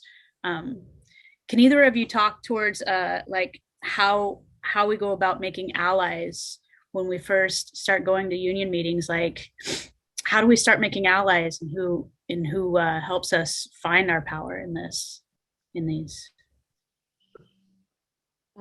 I think a good way to make allies is to just be involved. You've heard it already today. You're going to hear it again. Be involved. And sometimes there's elections. They'll need people to volunteer to run the elections, to count ballots. And it's a good idea to just volunteer for those opportunities. Know the leadership within your union. Introduce yourself. That can be scary, but just, hi, my name is so-and-so. I'm an apprentice. Or just introducing yourself to the president, the vice president, your business manager, just kind of having your name out there. And then anytime they're asking for volunteers, that's a great way to get involved. So what Liz says, I think just being present for any opportunities. We do a lot of outreaches for high schools and schools and colleges and that kind of thing. And I always found that was super fun, and getting to talk to the next generation, hopefully, of operators or people in the trades, and kind of spreading the word about what you do and what operators do. And you see a lot of times that, high school girls will come to you and it's like, I didn't even know I could do that. I didn't even know that was something that I could do. So I feel like volunteering for that is not only something that you can get your name out there with your fellow union members, but also something that kind of spreads the word for the next generation, as far as hopefully our next people that we get to train that come into the field. Yeah, I was always taught, I was always told when I was a brand new apprentice, just go, just show up, just go, just show your face. And that's not quite enough anymore. And I think the advice I try to give people now is when you're going to listen to people speak, or you're going to any kind of meeting, especially when you just don't know a lot of people and you don't understand what's going on, walking up to people and thanking them, putting it in their hand, introducing, hi, my name is Lori. thank you so much for what you said tonight, or thank you for your leadership. I just wanted to introduce myself. And that's all you have to say, because I find that when you do that, people really appreciate that and they take over the conversation 9 times out of 10 there. But even like you feel good about yourself too, just walking up and introducing yourself, which is really scary again, and just thanking somebody, right? Thank you for what you said. Thank you for your leadership. Thank you for the meeting tonight. It was a good meeting. You know, telling your leadership that they have a good meeting, they're doing a good job, is a great way to make an ally, right? Just thanking people and getting them to see your face and know your name. Liz, would you talk to us about those positions that we see in union meetings for president, for e-board? How do we go about running for positions within our unions? And this might be something where unions have different constitution and bylaws, but how it functions in my union, my local, is that our elections are held every 3 years, and there will be a nomination meeting that will be held at least 2 weeks before the actual election. And at that nomination meeting, people nominate members for the position, and you can't nominate yourself. So it's something, if you were like, I think I want to run for recording secretary, you could have a buddy that you talk to about it in advance and like, hey, will you nominate me for this position? And once you're nominated, your standing with the local will be checked. So you need to be current on your dues, at least in our local. You need to be actively working. You can't be a retiree. A lot of positions, apprentices in my unit local, apprentices can't run for, so you got to double check that. But if you check all the boxes, your name will be on the ballot. There'll be an election that happens where people, vote by secret ballot. Ballots are counted, and then hopefully you've won. And it's a good idea, just if you are running for something, just spread the word. I'm sure you'll have allies, on your crew, just like, hey, it would mean so much to me if you came to the meeting and voted for me. Hey, I'm running for this position. Can you be there? It would be awesome. And you just kind of spread the word. So the big things are have someone who's going to nominate you, and then just, spread the word to your supporters, show up.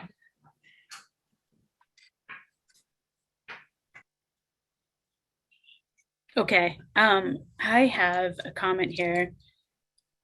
If you can, please, would you share what the different elected positions mean? Sometimes folks are unclear what the difference is between the president and the business manager, for example.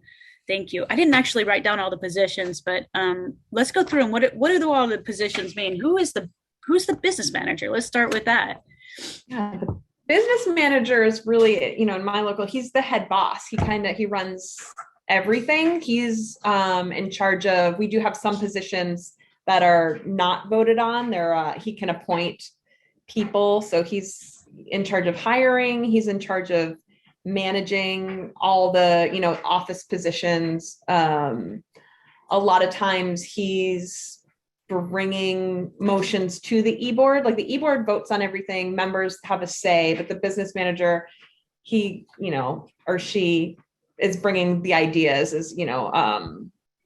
they do a lot politically, just to watch out for projects and keep an eye on what's going on, what the climate of building is. And they just they guide the ship. Our business manager heads our negotiating committee. So that is a paid position usually, and that's voted on every 3 years. And then the e-board is made up of a president, a vice president, a treasurer, sergeant at arms, and a recording secretary. And all of those positions are elected positions, but they're not paid. They're volunteer positions. And the president runs the meetings. The recording secretary is keeping notes. Everything is documented. So the recording secretary is just writing down everything that happens in the executive board meeting. And there's also usually 3 members, just general members who have position titles. They're there on the executive board. So those are the positions within the e-board. I don't know. Let me know if I missed anything. That was great. Amanda, do you have some to add there? Nope. I feel like the business manager runs like the day-to-day, and then the e-board, which Liz went over well. I feel like they kind of run go over everything, and then they report back to the membership. So they're helping run stuff, and then they're the ones that kind of like report it back. Right. And so like, for people who don't know, like the business manager runs the ins and outs of our actual union, of our hall, right? So for us especially, like they handle all the dispatch, like they hire the dispatchers, and they hire the business agents if there's, you know, money for that, or they hire organizers within the union, and all the day-to-day stuff. But what's the difference between a business manager and the president? Sorry, my cat's trying to knock me. I don't know what it is about cats and Zoom. My goodness. You're in trouble. Sorry, my cat has gone crazy. So like Liz says, the business manager kind of is like the big boss in charge of everything. The president's in charge of like the meetings and the e-board within that. And it's an unpaid volunteer position, but they do have to be elected to it. So the big boss is, you know, getting paid. He runs the day-to-day business of the union. And the president's kind of overseeing the e-board as well as the union meetings. Right, great. Okay. All right. So, gosh, that was so good. I lost my spot. How do you bring up new business and make change within our union? So how do we bring up new business and ask for change in, I don't know, what people are offering to eat at union meetings, from that all the way up to how do we make change in how things are worded in our contracts to better protect minorities on job sites? Like, how do we go from one to another? Like, how do we build that kind of power, and how do we go about bringing it up in the first place? I feel like as scary as it feels, just going up and talking to our elected officials, going up and, you know, our members, they're members just like us. They're just in these positions. And so being able to talk to them and bring up your concerns, which is scary, like we've talked about before, like, but just being able to just go say like, hey, I have this question, or even if you wanted to start at like dispatch, or if you're an apprentice starting with your coordinator, there's really good resources for people to talk to as far as like, I'm really concerned about this, or what do we do with this? Or I don't want to eat sandwiches anymore at our union meetings. I want to eat something else. It's something that you're just going to have to go talk to somebody. And even if that's other members and kind of practicing talking, or within your women's communities, like talking with them around it and seeing like, well, what are my next steps and who do I talk to next? Getting that support to feel comfortable enough to go talk to your elected officials. And I think you can ask if you have an idea, like if you're like, I want to start a women's group. I think you can ask to meet with the e-board during their monthly meeting, and you can make a proposal to them. Like, I want to start a women's group, and just, you can pitch it to them. And a lot of times they can kind of vote on that and vote on a budget, and then bring that proposal to the members in the regular union meeting and say, okay, like there's a proposal to start this women's group. So request a meeting with the e-board if you have an idea. If you have an idea and you sort of can pitch it, you know, maybe take some notes and just bring that to them. That's a good place to start, is talking to your business manager and requesting to speak with the e-board. Yeah, remember, sometimes, you know, you've been building those allies since you started going to meetings. So sometimes just kind of like bringing it up with your ally, or bringing it up. Remember, these positions that you're supposed to be approaching for change are also elected positions, and they're supposed to represent all of the members. That includes you, right? You have just as much of their ear as any other person in the room. So bringing it up with them and then asking how that happens, and they'll guide you through it. Like, they won't just make a guess. Well, you'll have to send us a letter and we'll get back to you, little lady. Like, that doesn't happen, right? Hey, I have this idea. I'd like to figure out how to get it moving. Oh, okay. Well, next we would, great idea. Next we would bring it up with the e-board. Can you come to a meeting? You know, like, they've helped feed you through it too. Somebody had a question on here. How can tradeswomen and tradesworkers, rank and file members, better understand their contracts what's in them, and how do they serve or not serve tradeswomen? How do we better understand our contracts? Well, you should, you can, if you don't already have it, request a copy of the contract, request a copy of the Constitution and bylaws, and just read it, take notes if you don't understand something, ask questions to other tradespeople that you might have as allies, and just, you're going to have to learn it on your own. Just research it, read it, go over it. And then my union's small, so I don't know how it works in other unions, but like my business manager, he's always there to open, answer his phone, answer questions. Our organizers are, part of their job is to support members. So just have people's phone numbers and call and ask questions. You're not going to bother everyone. I know that when I'm in the office now, I have members that I'm friends with out in the field who know I'm in this position now, call me with questions all the time. And they might not even be specifically about my job or what I'm supposed to be helping with, but I love it. I'll answer anything. I'll answer my phone after hours. I mean, most people in these positions are very committed to the membership. So don't be afraid. You're not going to bother anyone. If you've read the Constitution, there's something you don't quite understand, just reach out to someone and clarify it. Because even the fact that you're interested in the contract, people will be really happy to hear that. I would say what Liz said, just really reading it, going through it. And as you're reading it, if you have questions, write it down right there. Like, just make sure, this is what I'm confused about, and write down where you can reference it. So when you're talking to somebody, they can look at the same thing and be like, oh, it's because of this, or it's that way. We have business reps out in the field whose whole job is to help the membership, make sure things are going well on the job. And so talking to them, talking to the people in the office, it's really good to have like the good support people. If you and another member don't understand, you're always welcome. Like in our local, call me in dispatch. I'd be happy to help. I'd be happy to talk to you guys. And if I don't know the answer, I would love to find out as well, because it's something that I didn't know. So let's find out together. Yeah, Amanda, you bring up a really good point. Like for me, I'm not great at reading and understanding. I didn't do great in school. That's how I ended up in the trades, right? So getting handed this thick book for the laborers is pretty thick, and being told, well, these are the rules that you need to follow. This is how you find out, how much you make and when and why. It was hard. So flipping through it first and putting sticky notes in the areas that I did understand. Oh, hey, this is where I find wages, and writing on the sticky note, wages, these are wages.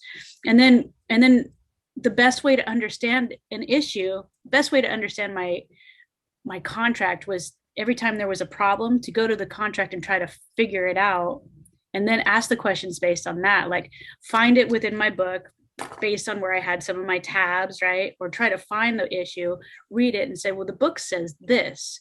Does it mean that? Or does it mean something else? Like, okay, so we were right then, like, even if it's an issue that doesn't necessarily affect you on the job site, like going to your book and just kind of seeing if you can find the answer, or if that was a question for you, like just learning, you make your way through that contract, finding the answers to things. That's the best way to learn it, solving problems.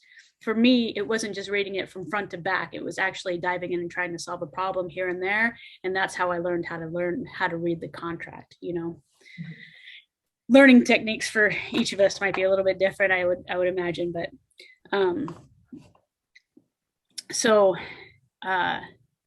I thought it was funny down here. Sarah says, it's so weird to me that y'all even have another woman in the rooms you are in. It's so true. It's so hard sometimes. Do you all have other women in your union meetings that you can like look at from across the room and be like, because I remember that.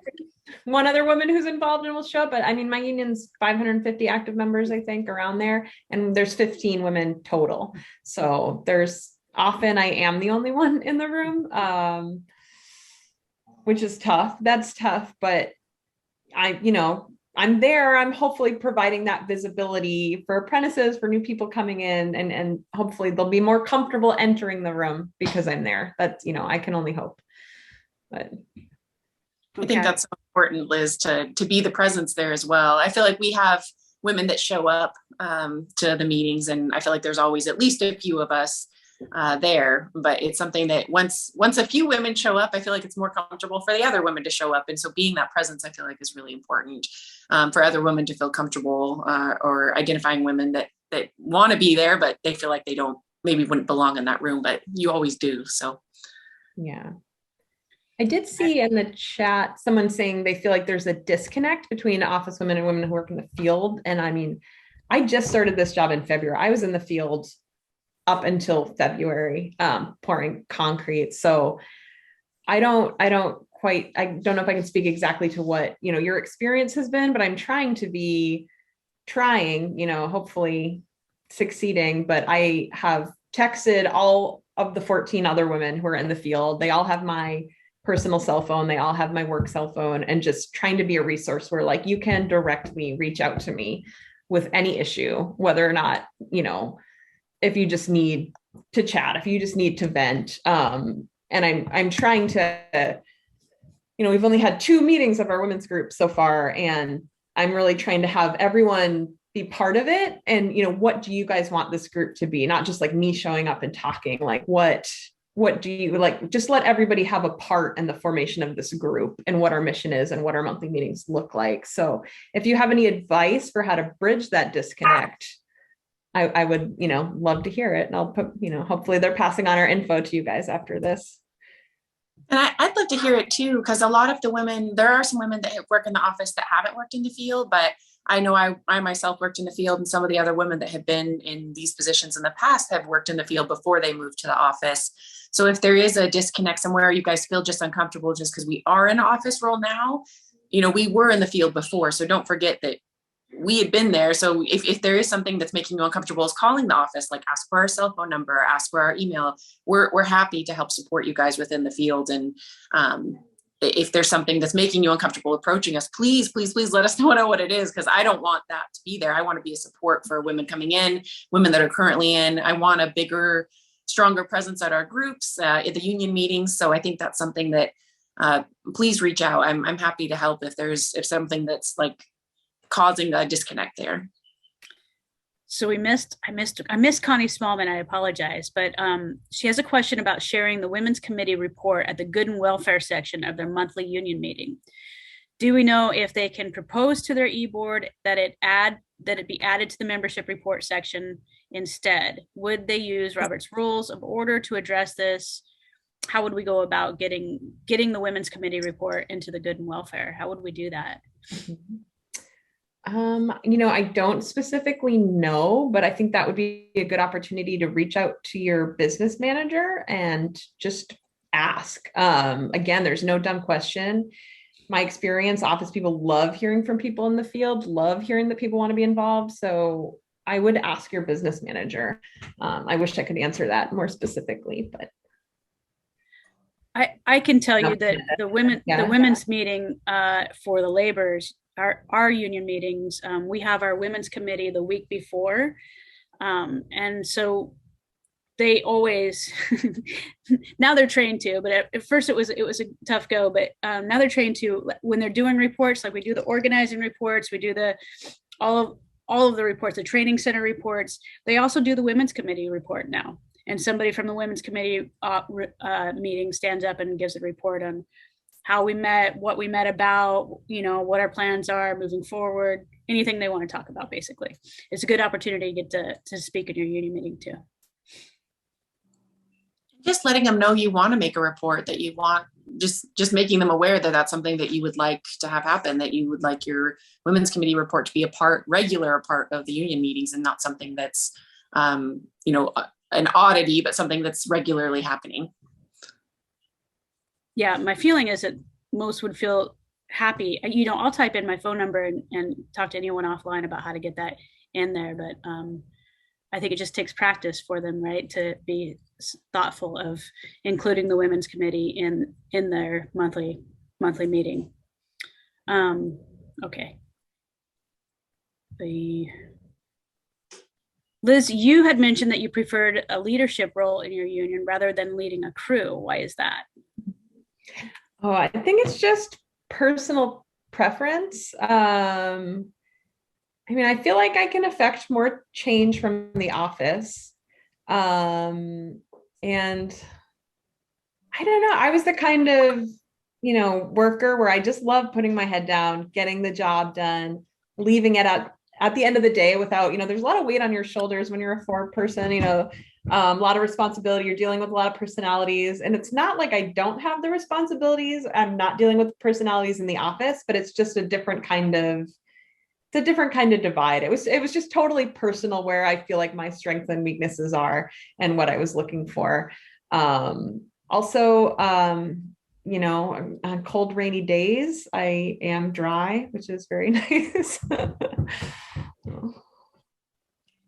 Okay. I have another question in here. I am currently, so this is Kay Wade. I am currently running for president in my local union. Yay.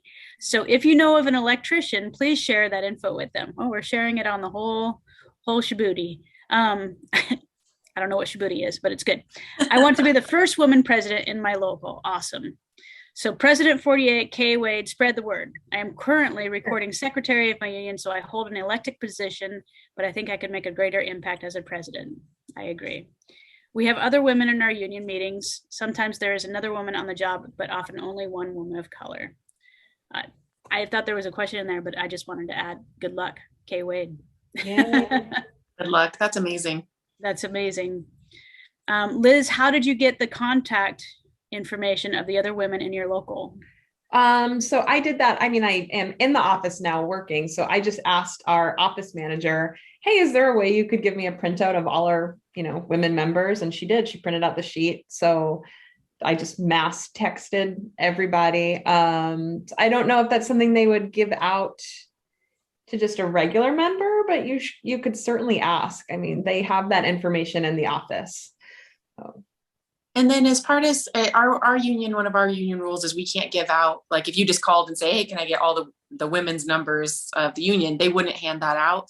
But if you were attending the union meeting, the sisters meetings, if you have a committee like that, we're really trying to have good support within those so that you can get somebody else's number so you have someone to contact. Or in the office, I'm always happy if you're like, hey, I met Liz at the meeting, but I didn't get her phone number. Would you contact her so that would she be okay with me calling her? And I'm always happy to be the go in between so that can kind of be a workaround. I would be like, hey, Liz, Roberta was looking for your number. Would you be happy to talk to her? And almost always the other woman is like, yeah, of course, hand her number out. I don't care. And so I feel like that's another good way is if your union has rules like that, where they're like, well, we can't give out the phone number, but I can call them and ask if it's okay if I share your number to them. That's something that you can do as well. Also, I went to our dispatch and they can send out text messages to all, like they can decide who gets what text messages. So based on area or based on location. So I asked for them to send out text messages to all the female laborers out there.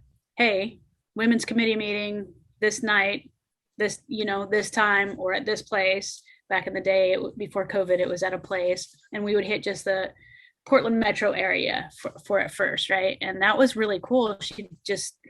They would just send out a text message to everyone they thought that might be interested in that, and that really helped a lot too. So if there's an ability for your dispatcher to reach out to folks about a committee meeting, that oftentimes willing.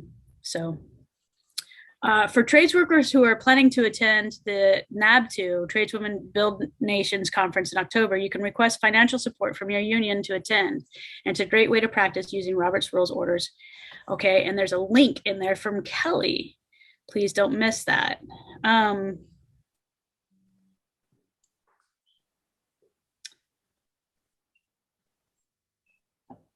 Okay, I think I got all the questions. There is one question in here. I don't know. Okay, bear with me. I'm going to try to go about it right.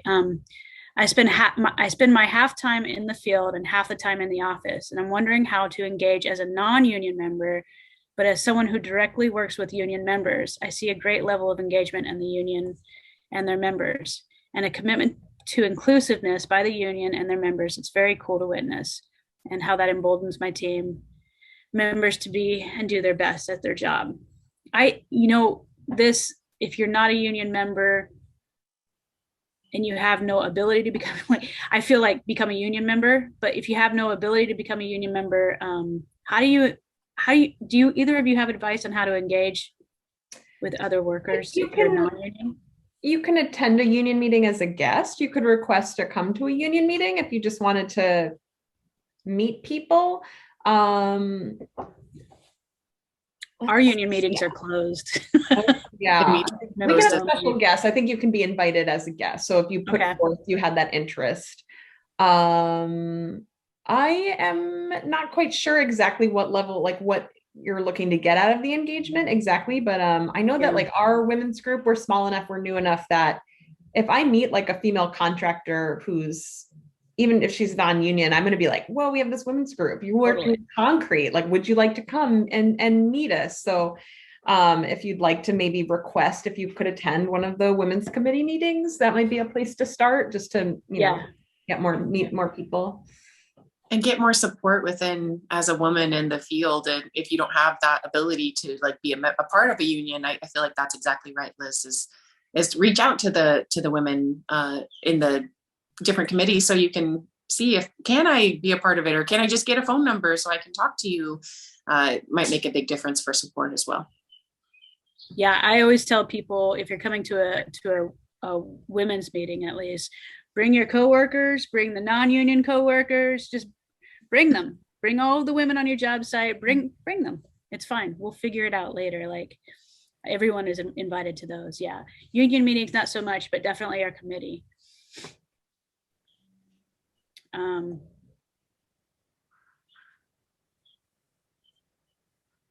Yeah, this is a good question. How women of color break barriers to become in a union leadership role when the vast majority of members are white men? Mm-hmm. That's a tough question. And it's, as a white woman, it's hard for me to speak to that personally. But I mean, all I can say is just get involved, show up at the meetings, just be there, just show up, just be there. Everyone's going to see you. Everyone's going to get used to knowing you. Again, just the same advice is all I can give, is like, be involved, show that you care, show that you're interested, and hopefully that's what people will see. People will just see this is an engaged member. And I know that a lot of the unions in the past have not been so welcoming to people of color, but are really, I know our union, we talk a lot about, I hear it so much from the older guys, like, wow, we really messed up in the 80s. Like, we really messed up. And they're trying to correct for the past. Succeeding, I don't know, but there's a lot of good intention. I know good intentions can only get you so far, but I wish I could speak more personally to that. But I would agree, though. And also, again, as a white woman, I don't have the same outlook, but I feel like being involved and being present and being there and showing up, volunteering for outreaches, volunteering for the different organization stuff that's happening within the union. I know we're always looking for volunteers for different outreaches and things like that. So if you start doing that and getting your face out there, your name out there, and meeting people, I feel like that's a really good way to get involved and kind of move yourself up. Yeah, I yes, all of the things that both of you said. I think that you know, becoming a union leadership, getting a union leadership role is not easy for us, and I just can't imagine how much even harder it is, based on the fact that you don't see anybody that represents you. And I think that we're waiting for you. Like, at least for me in my union, like, I'm waiting for you. I'm looking for you. I'm waiting for you to step into this circle. Like, please, like, start attending, start looking for your allies, because I'm looking for you, right? And I think there are other people in your union that are waiting for you to step into this circle, like, step up to this position. So don't just keep at it. Just keep showing up and call me, and we'll see if we can find allies that have walked the path before you, that will know how to help you, for sure. All right. Do we have any advice for tradeswomen? I think we talked about this, folks who are not in a union. Okay, I'm a little bit behind on some of these comments. I'm surprised there are so many messages in here. Yes. There's also support. Like there's somebody up here that said, Sarah Walker, there's no union for my work, but any of you feel free to call me and vent. That's so nice, right? Thanks for offering. Bring the allies. Here we go. Oh, wow. You all are just like supporting each other right in the comments. All right. So let me get to the bottom here and see if I am missing anything. There's another one. I am a woman of color. I've been in my union for 10 years. And for the last 8 years, I've shown up and continue to help out, make out positive impacts within my union. I help within my union and outside of my union. I look to help people, all people from my community, to lift them up and let them know about options in the trades. Thanks, PK. God, I love tradeswomen more than anything, don't you guys? All right, so we're getting close. I think, yay, okay. I thought that we were going through this so fast that we were like gonna have to eat up some time, but it's 10:57. We're getting really close to the end. Is there anything bubbling up in your brains that you all want to talk about? I know I spoke just as much as you did. I just want to say I just feel like we keep hammering it, but like be involved. There's not a lot of apprentices who are really engaged with the union meetings, with the union. It just makes such a difference. If you just show up and you're engaged, you're involved. Like, I don't think I really spoke to like my path. Like I've gone to every union meeting the last 9 years pretty much. And I got on the e-board as an e-board member, and that kind of started my path. I've been on the e-board for 6 years. So when a position opened up in the office and they were like, our business manager was like, who's going to be the right fit for this job? It's like my engagement was there. Like my resume was kind of the last 9 years of being really engaged with the local. Those are the people they want to promote into the office, the people who are engaged, the people who care. So just show that you care, show up, and these paths can open up. I think another thing is I think all of us in the trades, or most all of us, I can't speak for every woman, but we want to see more women in the field. We want to support each other. So if you're feeling shy or feeling like you can't, you can't talk to somebody, or you need just like the baby steps first, I think almost all women in the fields are willing to help you out. So if you're to see another union or woman in your meeting or out in the field, and just go talk to them, I feel like almost all of us in the field and industry are willing to talk to you, support you, point you in the right direction if we have it, or find a way to give you the support you need, because all of us want to see more women presence, more women support within our whole construction industry. Yeah, agreed. And I think, Kelly, it looks like they wanted us to talk a little bit about Women Build Nations conference and how we get money for that. And I think before we close out, I know it used to be a really big deal because people weren't supporting the women's conference because they didn't know much about it. But now you're hard pressed for a union that doesn't know what the Women Build Nations is. And if you want to be a part of that, you have to get people to know who you are and find the people who make those decisions and introduce yourself and tell them you're interested in going. You want to go. You want to go and you want to be supported. And how does that happen? Again, how does that happen? And what it is oftentimes if you're an apprentice, maybe the apprenticeship can support taking you. I know that's how it works for LIUNA.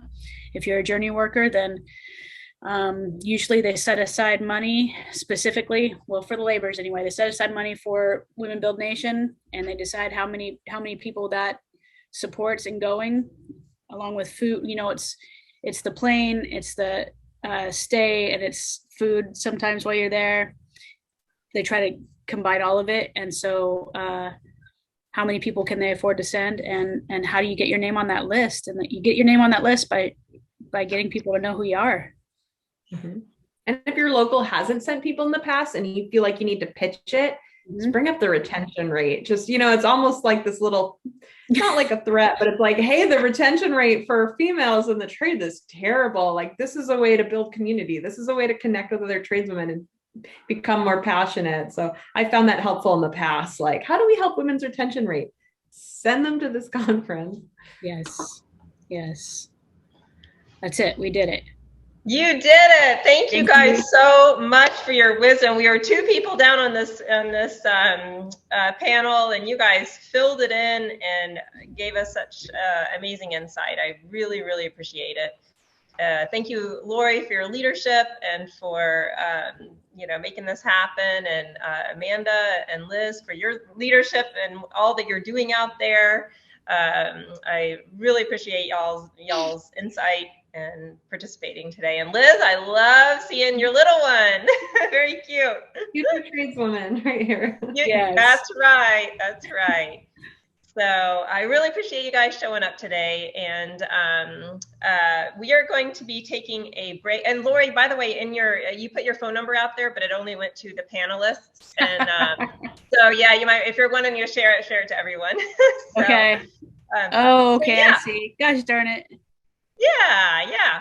So, okay, well, we are going to take a break from 11 to 11:15, and we will be back at 11:15 for the next workshop. So take a break, take your dog for a walk, get some snacks, hydrate, all that great stuff, and we will see you back here at 11:15. Bye.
Hi.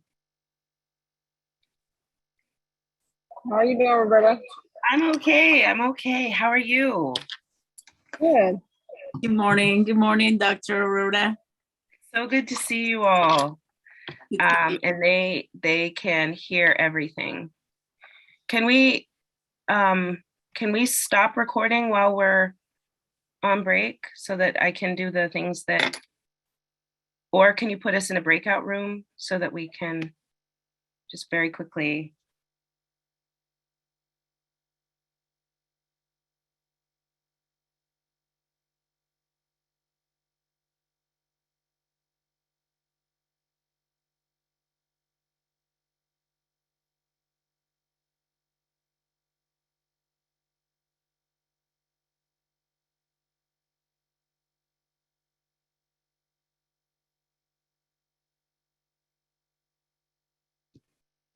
Hi. All right. So, hi, Lisa. It's been forever since I've seen you. Oh my gosh. Oh my gosh. Okay. So, HVAC and tab specialist for International Training Institute of SMART, policy lead for SMART International Women's Committee. Okay. Do I need to spell out SMART? No. Nope. It's great to see you, Roberta.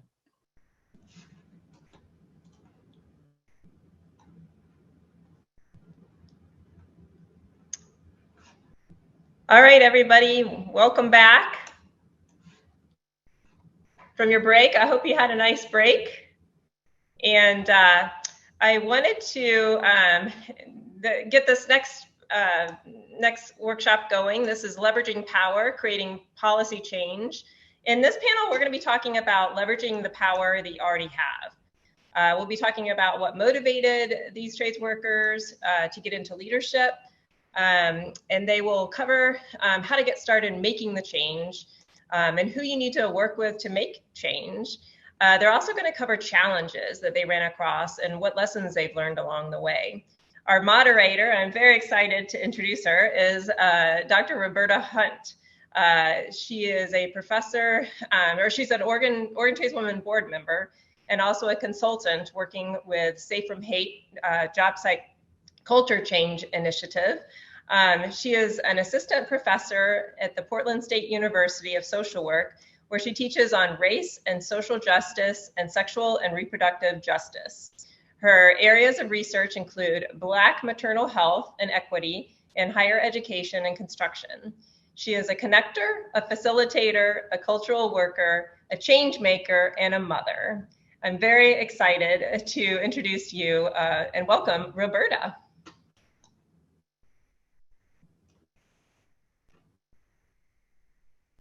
Is Roberta on here? You're muted, Roberta. I get unmuted and muted so easily. So it's lovely to be with you all, and it's a privilege, and I'm excited for our conversation. So I'm going to very quickly introduce our panelists, and we will, and then I'll ask some questions, and then we'll do a Q&A. All right, so our panelists are Zulema Figueroa from Laborers Local 483 and the Oregon Tradeswomen Board of Directors. Lisa Davis, HVAC and tab specialist for International Training Institute of SMART and policy lead for SMART International Women's Committee. And Kenitha Wade, president of the Electrical Workers Minority Caucus, and Miranda Janichis, IUOE Local 701, and Safe from Hate and Tradesworker Equity Council. All right, so it is a pleasure and just a great honor to be with you all. My first question for you is, what motivated you to get engaged with change when you saw a challenge or barrier for trades workers or trades workers of color? Roberta, I can start. What motivates me is that there's not enough women of color. When you see in the field, there is not enough people that look like you. So you start challenging the system, and you start finding your allies to help advocate for what needs to be changed. And the way you do that is to go get involved into the policymakers and get into committees and try to build from there and help to advocate for others who don't have that possibility or don't know how to look for those opportunities. So that's how you break challenges. So thank you. If I could go next, I'll share. For me, let me move away from Donna. Oh, that's okay. All right. So what motivated me to get engaged with change when I saw challenges or barriers? For me, my motivation is seeing what I have, what I've been able to achieve in this trade, and looking at my community and knowing that this information is just not out there, and that it's a lot harder, it seems, for people of color to get into the trade. That's what motivated me to get involved, is how can I help alleviate some of that barrier? How can I make it a little easier for my community to get into these jobs and these different trades to kind of make a better positive impact on their life? You know, I would love to see every member in my community be able to take care of their families with only working one job and not having to sacrifice so much family time in order to make that happen and be able to live comfortably. And so that's my biggest motivation to do so much within my local union and within my community. That's what keeps me involved.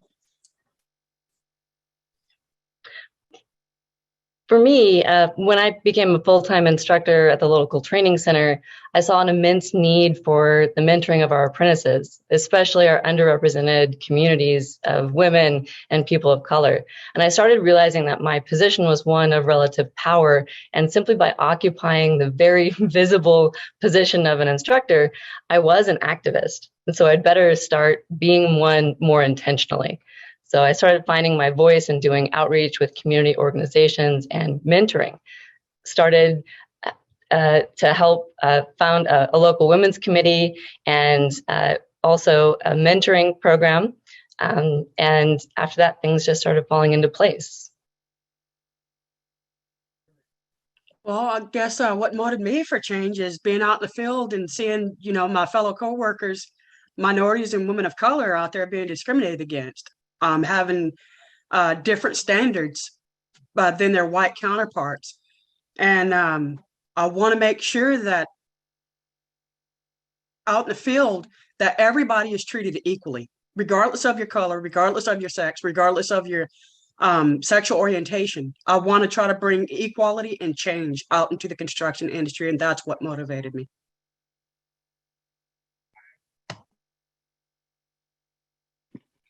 Thank you. How did you all, how did you get started with making change? Or what's the first step to change policy in the construction industry where you are? Kenitha. I think one of the first steps is to really pay attention to who you are electing into the positions in your local unions for your leadership roles. And that makes a huge difference. One of the biggest things that has impacted women in our field is this new business manager that we have versus the old one. And he wasn't a bad one, but this new business manager was more open to ideas on how we can make a positive impact for women, right? And so getting somebody in there who is willing to listen to you and willing to hear you out, and then try to brainstorm solutions on how we can fix these barriers and get rid of them in order to make it a little easier for folks. And so really going to your union meetings and getting involved and getting to know your leadership, who they are, what they stand for, And then understanding, who is willing to work with you and listen to you on issues that maybe don't even affect them, but they're willing to understand that they affect their members. They're really willing to put their foot forward to kind of help other folks out. I think that's one big thing. It's just getting involved and learning who your leadership is. Great. I just kind of want to echo with what Kenita said. Yes, it's really important that you get involved. And how I got it started to change policy is by getting involved in one of my biggest leadership roles, which is the Diverse Employees of Portland. I work for the Portland Bureau of Transportation, and I got involved with Diverse Employees of Portland because I saw the need that we need to recruit and retain BIPAC employees. So that's one of the committees that we started in our Diverse Employees of Portland to make sure that we change policy, where we could work with BHR and find those solutions to create change and also to have a positive impact. And within the bureaus, within the field. So that's how you get started, and also get to know who are the policymakers. Going to the commissioners, going to the mayors, and bring, be up there, be seen, get involved, and also ask questions. If they tell you no, always, trying to find out why is it no. Can it's a way, especially when you have a barrier, how can we change this to give it the opportunity to those who have barriers? If I could add, I could also say that, you want to unite with and cultivate allies and also to do your research, right? So there's likely other folks that are walking the same path or who have walked the same path and faced the same struggles of you and may have done so in separate silos. You want to try to find them and build a consensus. And I think consensus is important because it can be critical to present a relatively unified front on your initiatives so the message doesn't necessarily get lost. There may be people who may need to get guided or made aware of the issues and how what's affecting a minority group can and will affect the majority group if it's not addressed. There's also tons of resources available when it comes to policy if you're looking for tangible examples or templates. You can look to online that could be relevant for you and your organization. So don't be afraid to look outside of the industry, outside of the country either. Some of the best policy I found to lean on as examples came from Canada and Europe and the private industry. For me, how to change policy is getting involved in groups, networking with people, and finding like meetings that are going on, or people that you could talk to about it. Your leadership off in your union, or your leadership off in your pre-apprenticeship programs. Opening up and talking to people to find the right people to address your issues. Now, that's what I found that's most effective. In your work, in your work, or in your work for change, what is a win that you are proud of?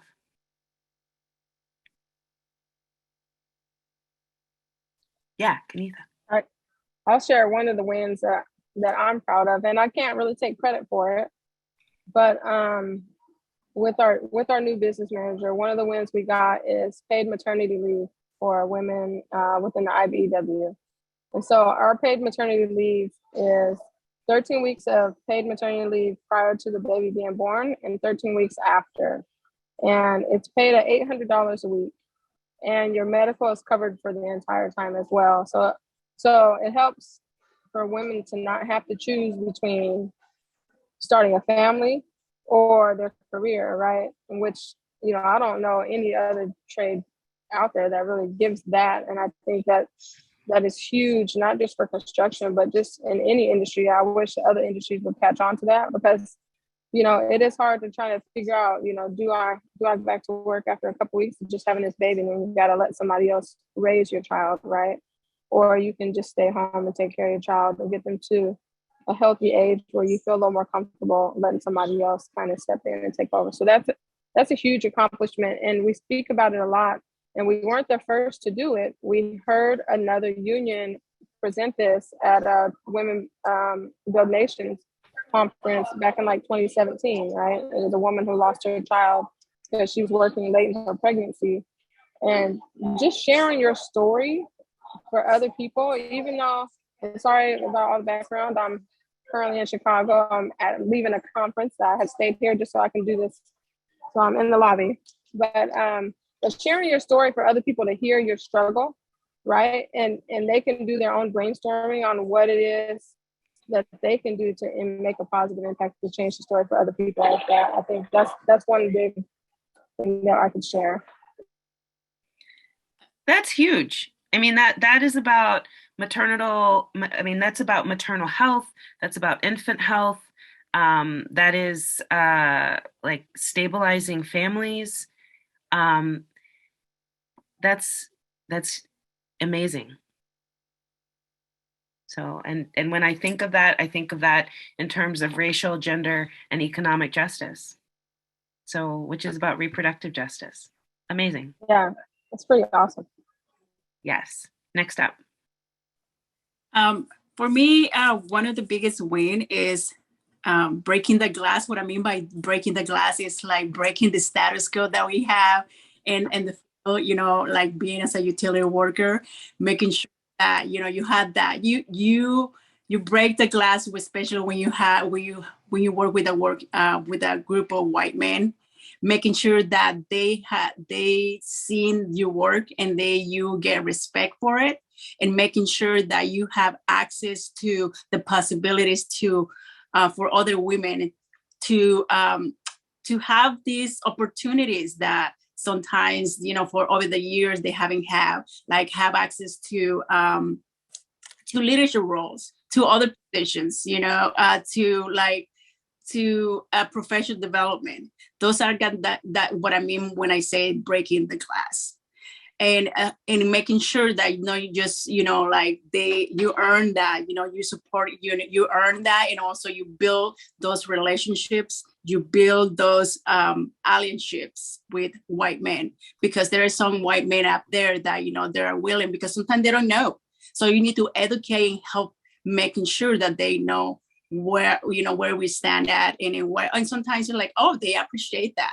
And that's how you're building those relationships, and they help you to open the doors for other women. So thank you.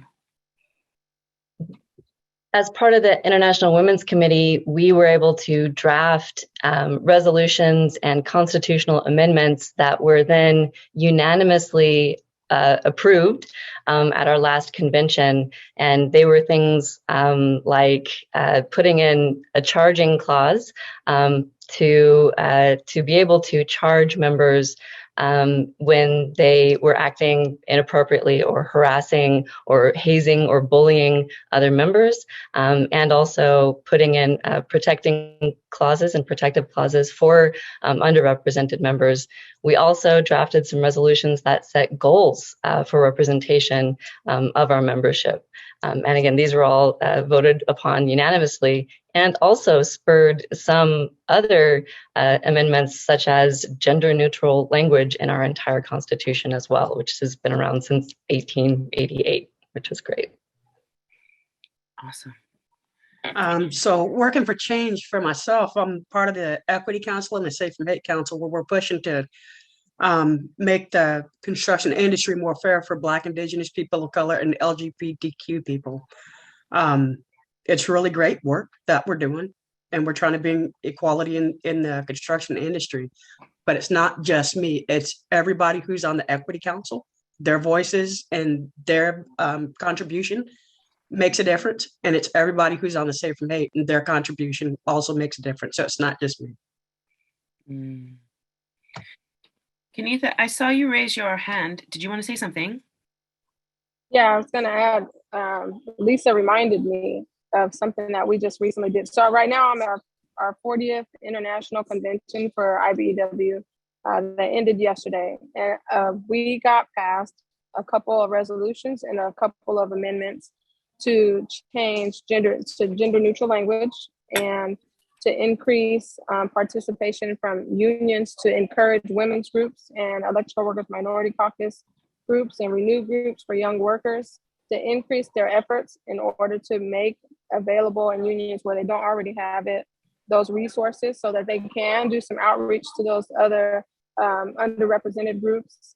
And it was out of the 4 resolutions that my committee, which I'm the president of our EWMC, our Electrical Workers Minority Caucus, out of the 4 resolutions that we sent forward, pretty much all 4 of them were adopted, right? And we work on this from right now until the next convention. We have one every 5 years. Is that a lot of people within the EWMC across the nation try to come together for resolutions that how can we impact the IBEW in a positive way for all those underrepresented groups. And so it's not something that we come and do once in a while. It's some work that we are constantly working on, right? And it takes a lot of effort to do it.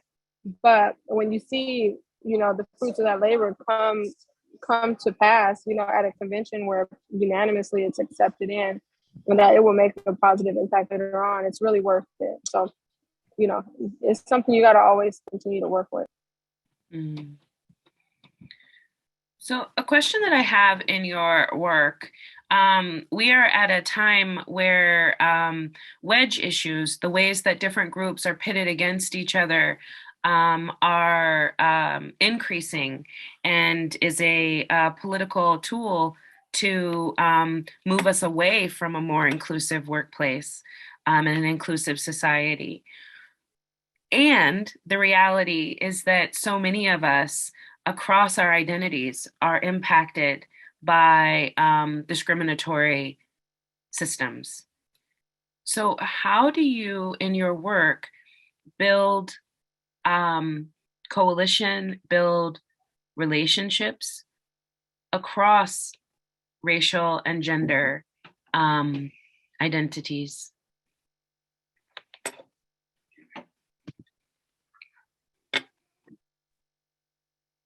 Who's going to answer first? I can give an answer of what we do. We implement some trainings. There's a brother named Mark McDermott who does a lot of trainings for the labor movement. And he has some trainings on misinformation and information to address propaganda and how people are wedging, you know, a gap in between different minority groups or just groups in general. And that training is a 2-part training that we do, but we offer that and try to encourage people from all these different groups to be able to come and sit in this one room and understand that if you don't help other people with the issues, that it may not affect you right now, but eventually, you know, they'll knock off this group and then they're going to knock off the next group and your group is going to come up. And so if you don't stand up for other people, even if you don't identify with them, eventually you'll be next on the chopping block. So really getting people to understand how important it is to not only address your issues, but really look at it, the bigger picture, and address the issues of those other underrepresented groups, to stand together, because it's, you know, you have more power in solidarity. You got more power in numbers. Great, thank you. One of the things that we do in the Bureau of Transportation, we have equity and inclusion managers, and some of the things that we see issues that matters for, you know, for our BIPAC employees, we flag in to our equity and inclusion, and they, you know, we work for them. We work for solutions and trying to figure it out, you know, a way to make an impact, changing the way things are. And also, you know, our equity and inclusion team, what they provide is that they provide professional development for men and for employees. It is open to our employees. And, you know, in terms of harassment, equity, how, you know, can we overcome or dismantle white supremacy and that kind of thing. So we have all these type of professional developments within our bureau and then through the city. So those are available, and also we build support through different groups and through the city. So we have, you know, all kinds of we had the employee support, diverse employee support. I was trying to do the acronyms. Diverse employee support and DEEP. We also have the indigenous group. You know, we have the LGBTQ, you know, committees. We have all these groups, affinity groups that help us to embrace diversity, and that's how we, you know, this is how we address issues that come along the way in different that affects our diverse employees. Thank you.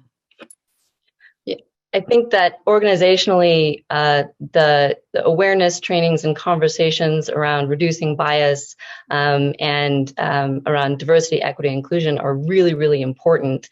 I think that they're critical in moving the conversation forward and in recognizing a lot of the strategies that are used against us in dividing us, and so that we can be conquered. It's often used in union busting by private entities, and it can be used also against us as individual groups. I think on an individual basis as well, to help reduce bias, I think if you can do so safely, strive to be your vulnerable and authentic self, even in small ways, because by vulnerably humanizing yourself, you can give others the opportunity to bring their authentic selves to work, and you can individualize yourselves. And by that, you can really create and cultivate connection with each other. And in that, you can start realizing that we are more alike, I think, than we are different. And we can start celebrating a lot of our differences, which is fantastic in creating a good, beautiful environment of family. How I build relationships on the job, I'm a local 701 apprentice. And so I'm kind of the lowest person on the totem pole, but I try to engage each and every person into a conversation, try to talk to them, open them up, see what's going on in their life, see what they're going through, see what their likes are, their dislikes, and then present my own likes and my own dislikes and find things that can knit us together as human beings to get them to see me as a human being, and for them to understand that I see them as a human being too. And we have a lot more things in common than we do have divisive issues. So just being able to get people to open up and talk, that's the most important thing.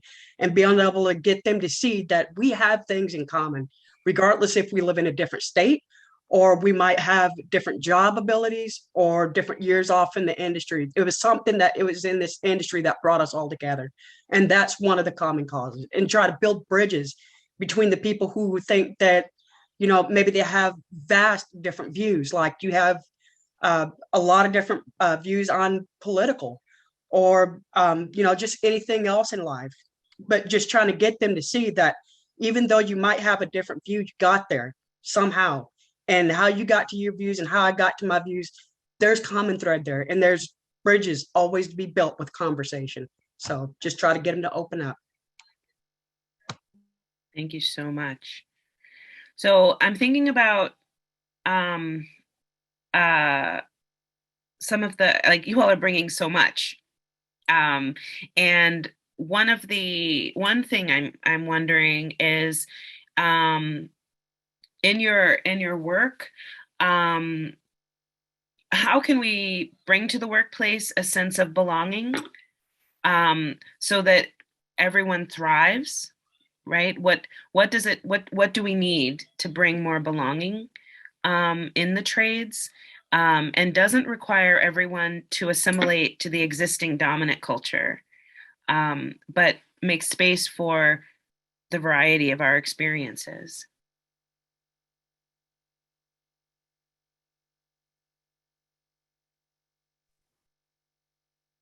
All right. I guess we'll keep the same order, huh? Just keep answering in the same order. Yeah, I think, let's go. Why not?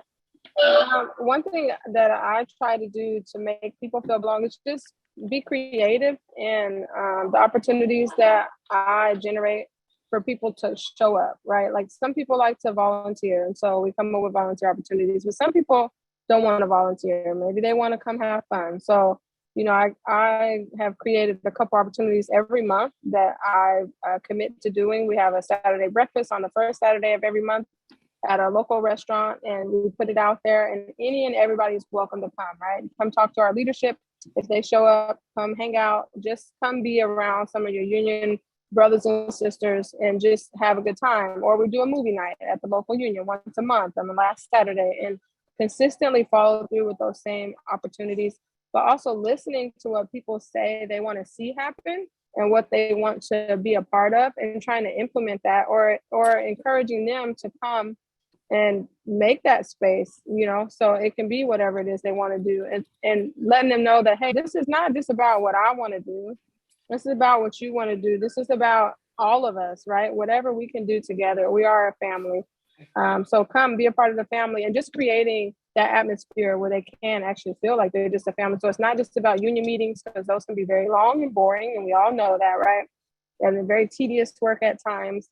And not everybody wants to be a part of that, but everybody wants to feel like there's something that they can do. So just thinking outside of the box and creating opportunities for people to really come within our EWMC.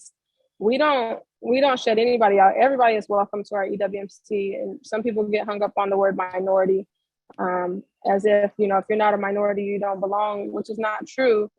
But we try to really make sure people understand that everybody is welcome at the EWMC, and we are really there to make the union better for everybody, right? So just really stressing that and make sure people understand that this is truly about everybody. It's not about any one group of people. One of the things that, as a chapter steward, that I encourage a lot of the members is just to be you. Just by saying hi, a sense of belonging, making sure that they belong, making sure that they feel welcome. Sometimes you're having a bad day, but show empathy. Empathy, be human, because not everyone, like sometimes the predominant culture, tell us like, this is the way we should be behaving. This is the way we should be interacting. And, we are a diverse group. So making sure that we bring ourselves as just who we are. It's very important that we embrace this. And I keep bringing this. Sometimes, I talk to in Spanish with some of my members, and it's okay to do that. So they feel welcome, they feel okay. And just like I said, empathy is so important. Be a really good communicator. That way, you have that sense of like, yes, I want to be here. And that's so important for the workers. I think that that's one of the number one things that I think that we should just embrace yourself, embrace others. So that's all I have to say. Thank you. Yeah, and I can say that one way that we can do this is by meeting people where they are. So by being yourself and also meeting people where they are, and by doing that, we can create this sense of belonging. When we meet people where they are, we can also strive to be curious and not judgmental, to quote Ted Lasso.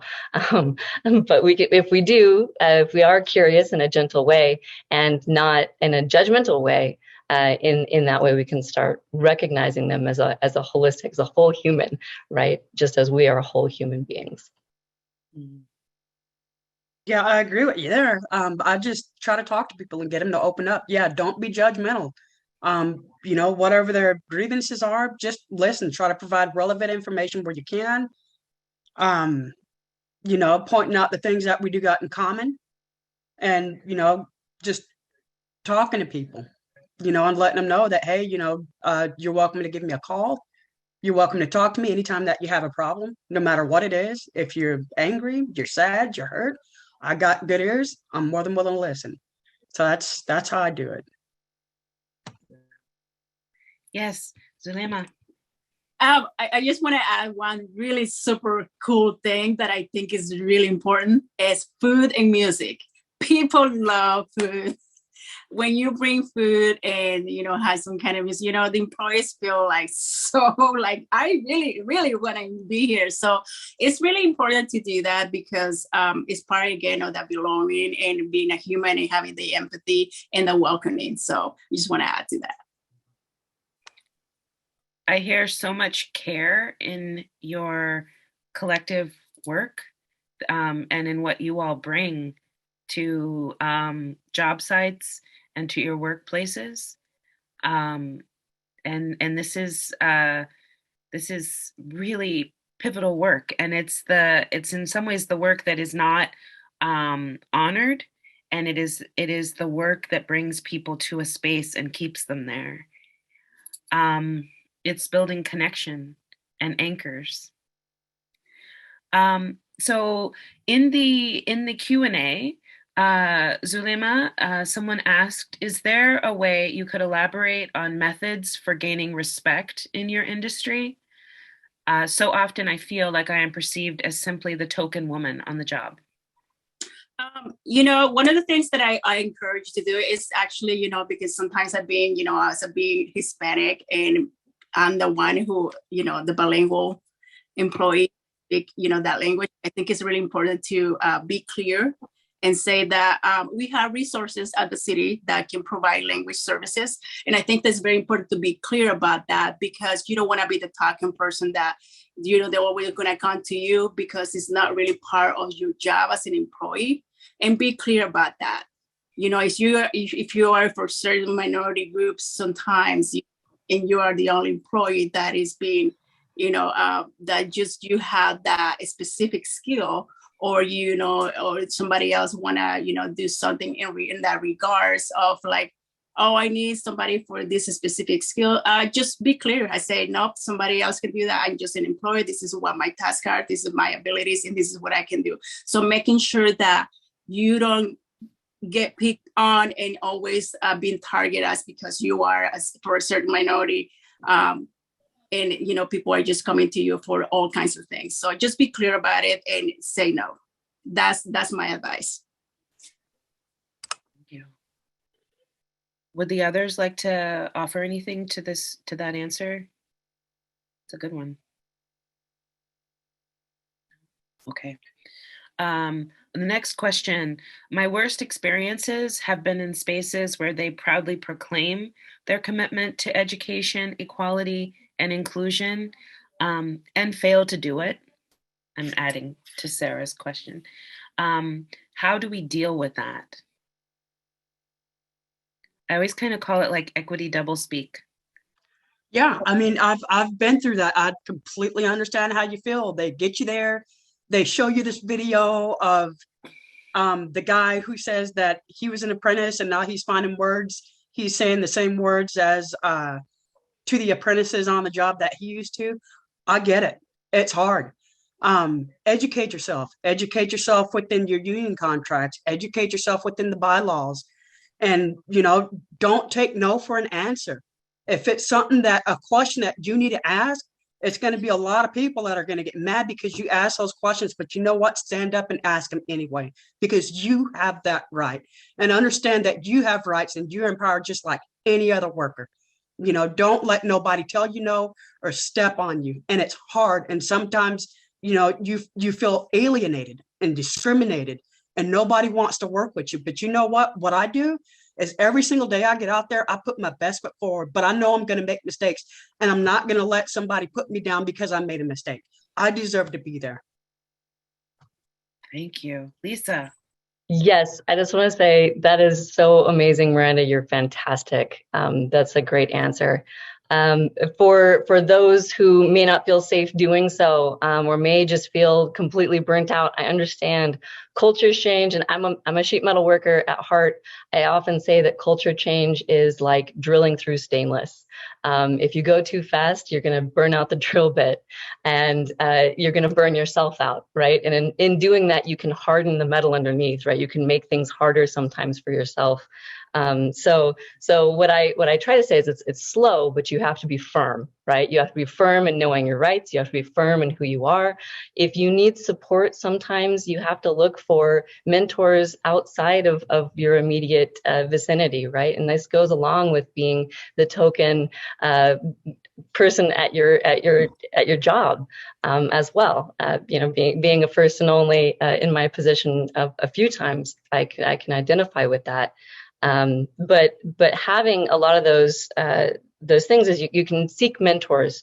There are resources available to you. There is, in Oregon, there's BOLI, there is the DOL, there is the EEOC. There are amazing community-based organizations that can help with rights and helping you know your rights. And ultimately, if you do decide that it is best for your safety and your mental health and your bodily safety, maybe looking for another trade to protect yourself is really maybe the best option. Mm-hmm.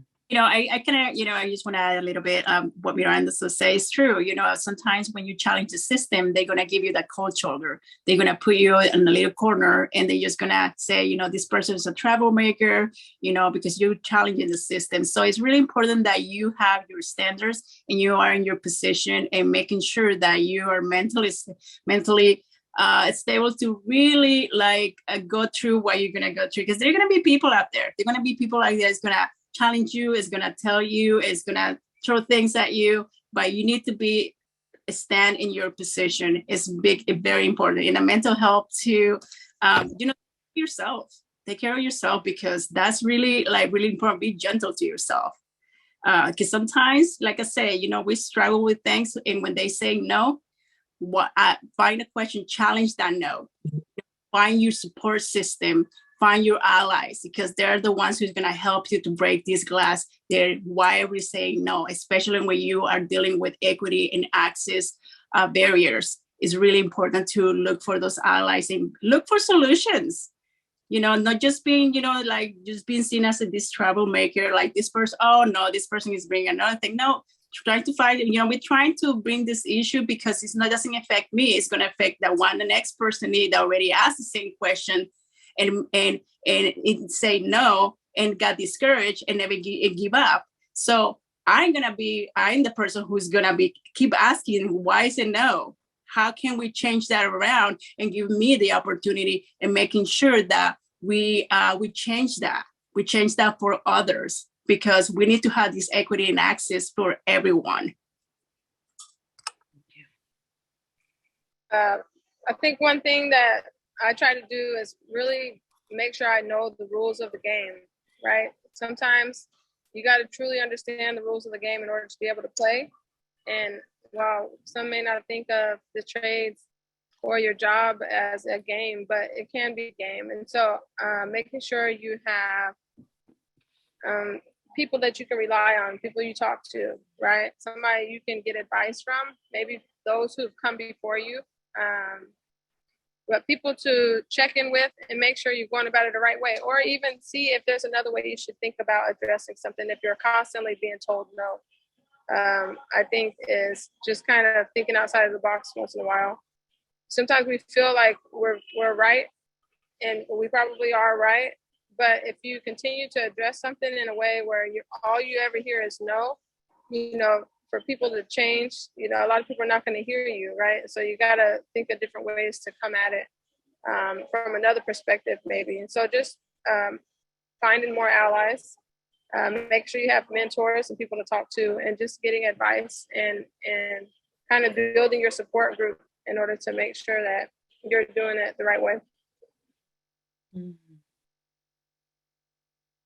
Miranda? Yeah, I'd like to say mentors is really important. Even reaching out there to different people, they might not even be in your trade, they might even be off in construction, but being able to open up and talk to somebody about the problems that you go through day to day, and to be able to lay that out on the table, sometimes it gives you a more clear perspective of how you can approach it the next time. And so just having a group of people or one person that you can actually just talk to and vent to, that can have really positive and profound effects of how you might go into the job the next day, or how you might reapproach that question, because they can offer things to you that maybe you might not be seeing at the time. So yeah, a network is really important of people, even if it's just one. Mm-hmm. Tell me, so I think this is probably going to be our last question. We only have about 3 more minutes.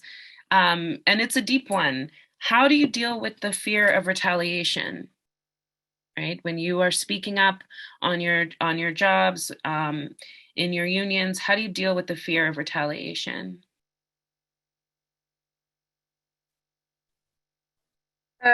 Me personally, I've just made sure that I talk to people about my concerns and maybe some of the things that are happening on a job site, and make sure that I'm not just dealing with it only internally, and that people know what I'm going through and what I've experienced. I think that's one thing that's really helped me through whatever situations I have dealt with so far. It's just making sure that I talk to people.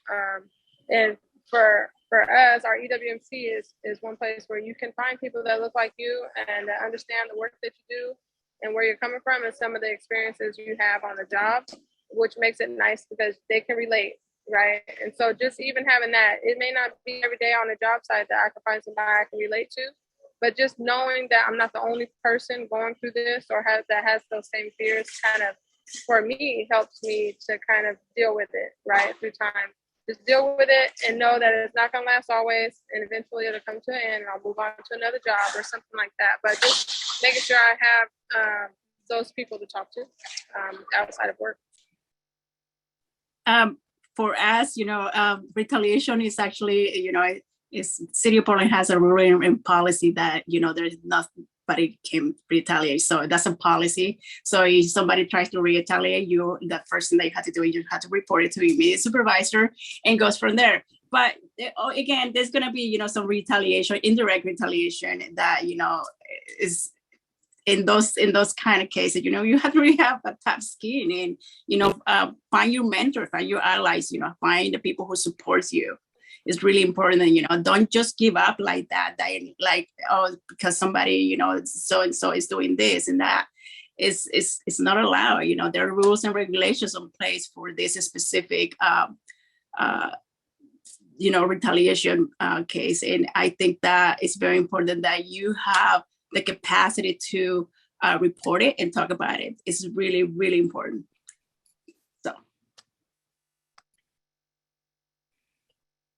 Yes, in addition to everything that Kenitha and Zulema said, I would say that all of those things, and keep in mind that the two things that you can control are your attitude and your actions. So the two things that you can control are your attitude, your actions, and therefore the way that you react. And the way that you take it is by knowing your rights and knowing to report it, and having the ability to do so, and being able to have people to speak to and have mentors. Yep, I completely agree with you. You took the words right out of my mouth. Awesome. And one thing I would also just add is that our healing is critical. And the paying attention to what elements of others' toxicity we're taking in, and how do we work to transform that? Because our healing and our well-being is fundamental in this life. So thank you all so much. I just feel the teaching and wisdom that you all offer, and you're brilliant. So thank you. Kim.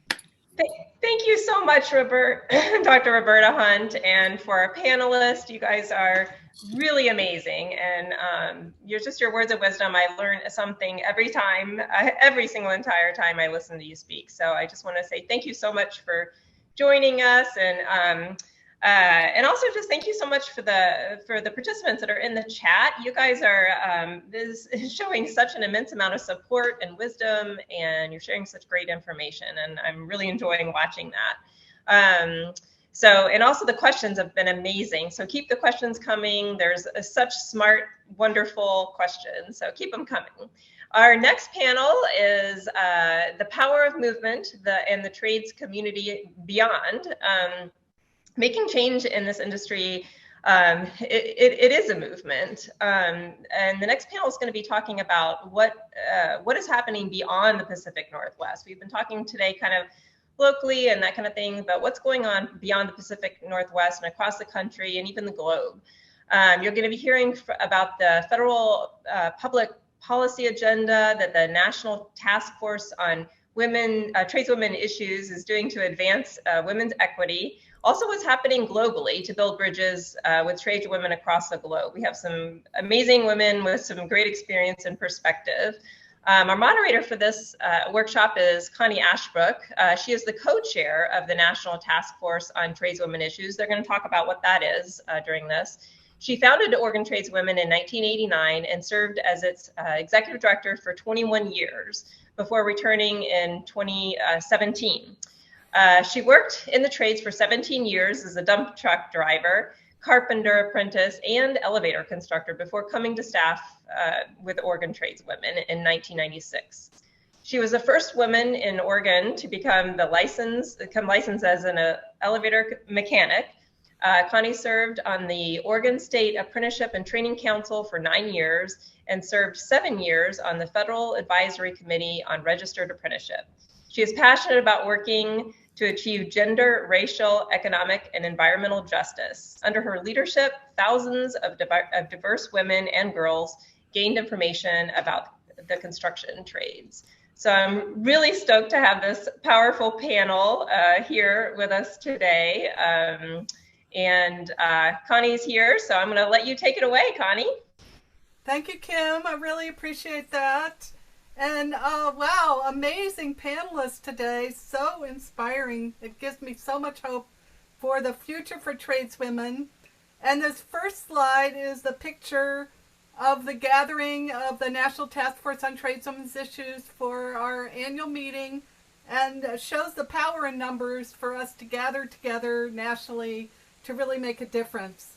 And I want to say I'm so grateful for Kelly for taking over and taking Oregon Tradeswomen to amazing and creative directions, such as the Safe from Hate initiative and expanding the pre-apprenticeship to Central Oregon, really doing a fabulous job. And I really appreciate that all of you on this training are investing your time in learning about leadership and practicing leadership to make a difference in the world. I'm going to introduce our panelists, the rest of our panel, before we get started. Oh, and I'm so proud of all the OTI grads that are out there making a difference. They're pretty amazing, aren't they? So next slide, please, Tiffany. So here are the 4 of the 8 co-chairs of the National Task Force on Tradeswomen's Issues for our 4 committees. So I'm introducing Leah Rambo. She is my co-chair on the steering committee. She's the Director of Training for SMART Local 28 in New York City and has been serving in this capacity since 2011. And her primary responsibility is the training of Local 28's 521 apprentices and 2,300 journey and light commercial workers. And Leah, maybe there's more by now because this bio is a couple years old. She began her career as a sheet metal worker in 1988, and after working 10 years in the field, she was appointed as a full-time instructor, becoming the first woman to hold this position. She's also been teaching instructor development classes for the International Training Institute of the Sheet Metal Workers, and she currently serves on New York City Department of Education, Career and Technical Education Advisory Committee and Gender Equity Committee. She is also a member of the New York City Coalition for Women in Construction, and as well as a key member, training committee chair and treasurer for the SMART Women's Committee. Since 2019, I've been delighted to have her be co-chair with me of the National Task Force. Next, I want to introduce Task Force Action Committee co-chair, Kelly McClellan. She's a 25-year heavy equipment operator, member of IUOE Local 101 from Kansas, and has spent 6 years advocating for women in the construction movement. When it comes to advocating with women about construction being a badass, fulfilling, rewarding, and fun career, she cannot get enough of it. There's no better way for global women to reach other global women than to come together with one mission and one voice. As she says, we are all in this together. She has particularly loved being an operating engineer, and even after 25 years, she still thinks it's fun. Her favorite win to date is being a member of the IUOE Sisters Leadership Committee, and she says we can accomplish a lot if we just stand for what we believe in. She is a mom, a stepmom, a wife to an amazing man, and her favorite job yet, she's a Mimi and grandmother to the cutest little 5-year-old. Thank you, Kelly, for being on our panel. And then co-chair of the Tradeswomen Task Force Communication Committee is the wonderful Alexandra Ali Perez. She's the founder of Texas Women in Trades, an organization bringing more women, minorities, and young people to the skilled trades. As a graduate of New York University, Ali started her career as a marketer, but then she discovered the plumbing and HVAC trades later in life and felt the need to share the opportunities that the trades offer with others. She utilizes her marketing background to raise awareness of the skilled trades as a viable career options. And as I said, she serves as the National Task Force on Tradeswomen's Issues Communications Committee co-chair. She's traveled the country as a speaker and a presenter, and she currently operates a plumbing company in Texas while raising a young daughter. So that is our panelists, and could we have the next slide, please? So I'm going to speak a little bit about the task force public policy agenda, and I'm doing a time check to see where I am on time. We really, as a task force, we really work to educate the federal agencies to bring the tradeswoman voice to their policy making. Many of them don't have a clue, and they're really grateful for our advice. So we write policy papers, attend meetings with federal officials, both elected officials and then the administration, and do testimony and hearings. I think many of you might have seen the testimony that Kelly Kupchak did recently on the transportation hearing, and was very effective at really getting the voice out. So and thank you, Kelly, to putting in the chat some of our policy platform. So the main agencies that we work with are the Women's Bureau, the Office of Federal Contract Compliance Programs. That is the office that monitors projects to make sure they have they're following the rule, the Executive Order 11246, that requires 6.9% female hours on the workforce on construction projects that are federally funded, and a percentage of minority workers that reflects the community. We meet with the Office of Apprenticeship, and Leah will talk a little bit more about the rule 2930 that governs equal opportunity in apprenticeship. We talk with the Department of Transportation, and we've been effectively meeting with them to add requirements for equity in the funding that they put out to states. And we'll be doing a training on May 26th to help tradeswomen advocate in their state for jobs for tradeswomen on the Infrastructure Investment and Jobs Act funded projects. And with that, I'm going to turn it over to Leah, and the next slide, please, to talk about how the task force has advanced tradeswomen's equity. Well, thanks, Connie. It's a pleasure to be here. Before I talk about some of the things that we've done to advance tradeswomen's access into really powerful and lucrative building trade jobs, I just want to tell you a little bit about the task force. So, I mean, the whole purpose of the task force is to help women to have access and equality to the skilled trades occupations, in particular union occupations, because they're just higher paid jobs. And the way that we do that is, we get together. It's a group of tradeswomen, allies, advocates, coalitions, organizations, nonprofits, a mirage of people with the same goal of helping women to access these type of jobs and to be able to have the opportunity, and then once they're in the jobs, to experience equity throughout their career in the building trades union.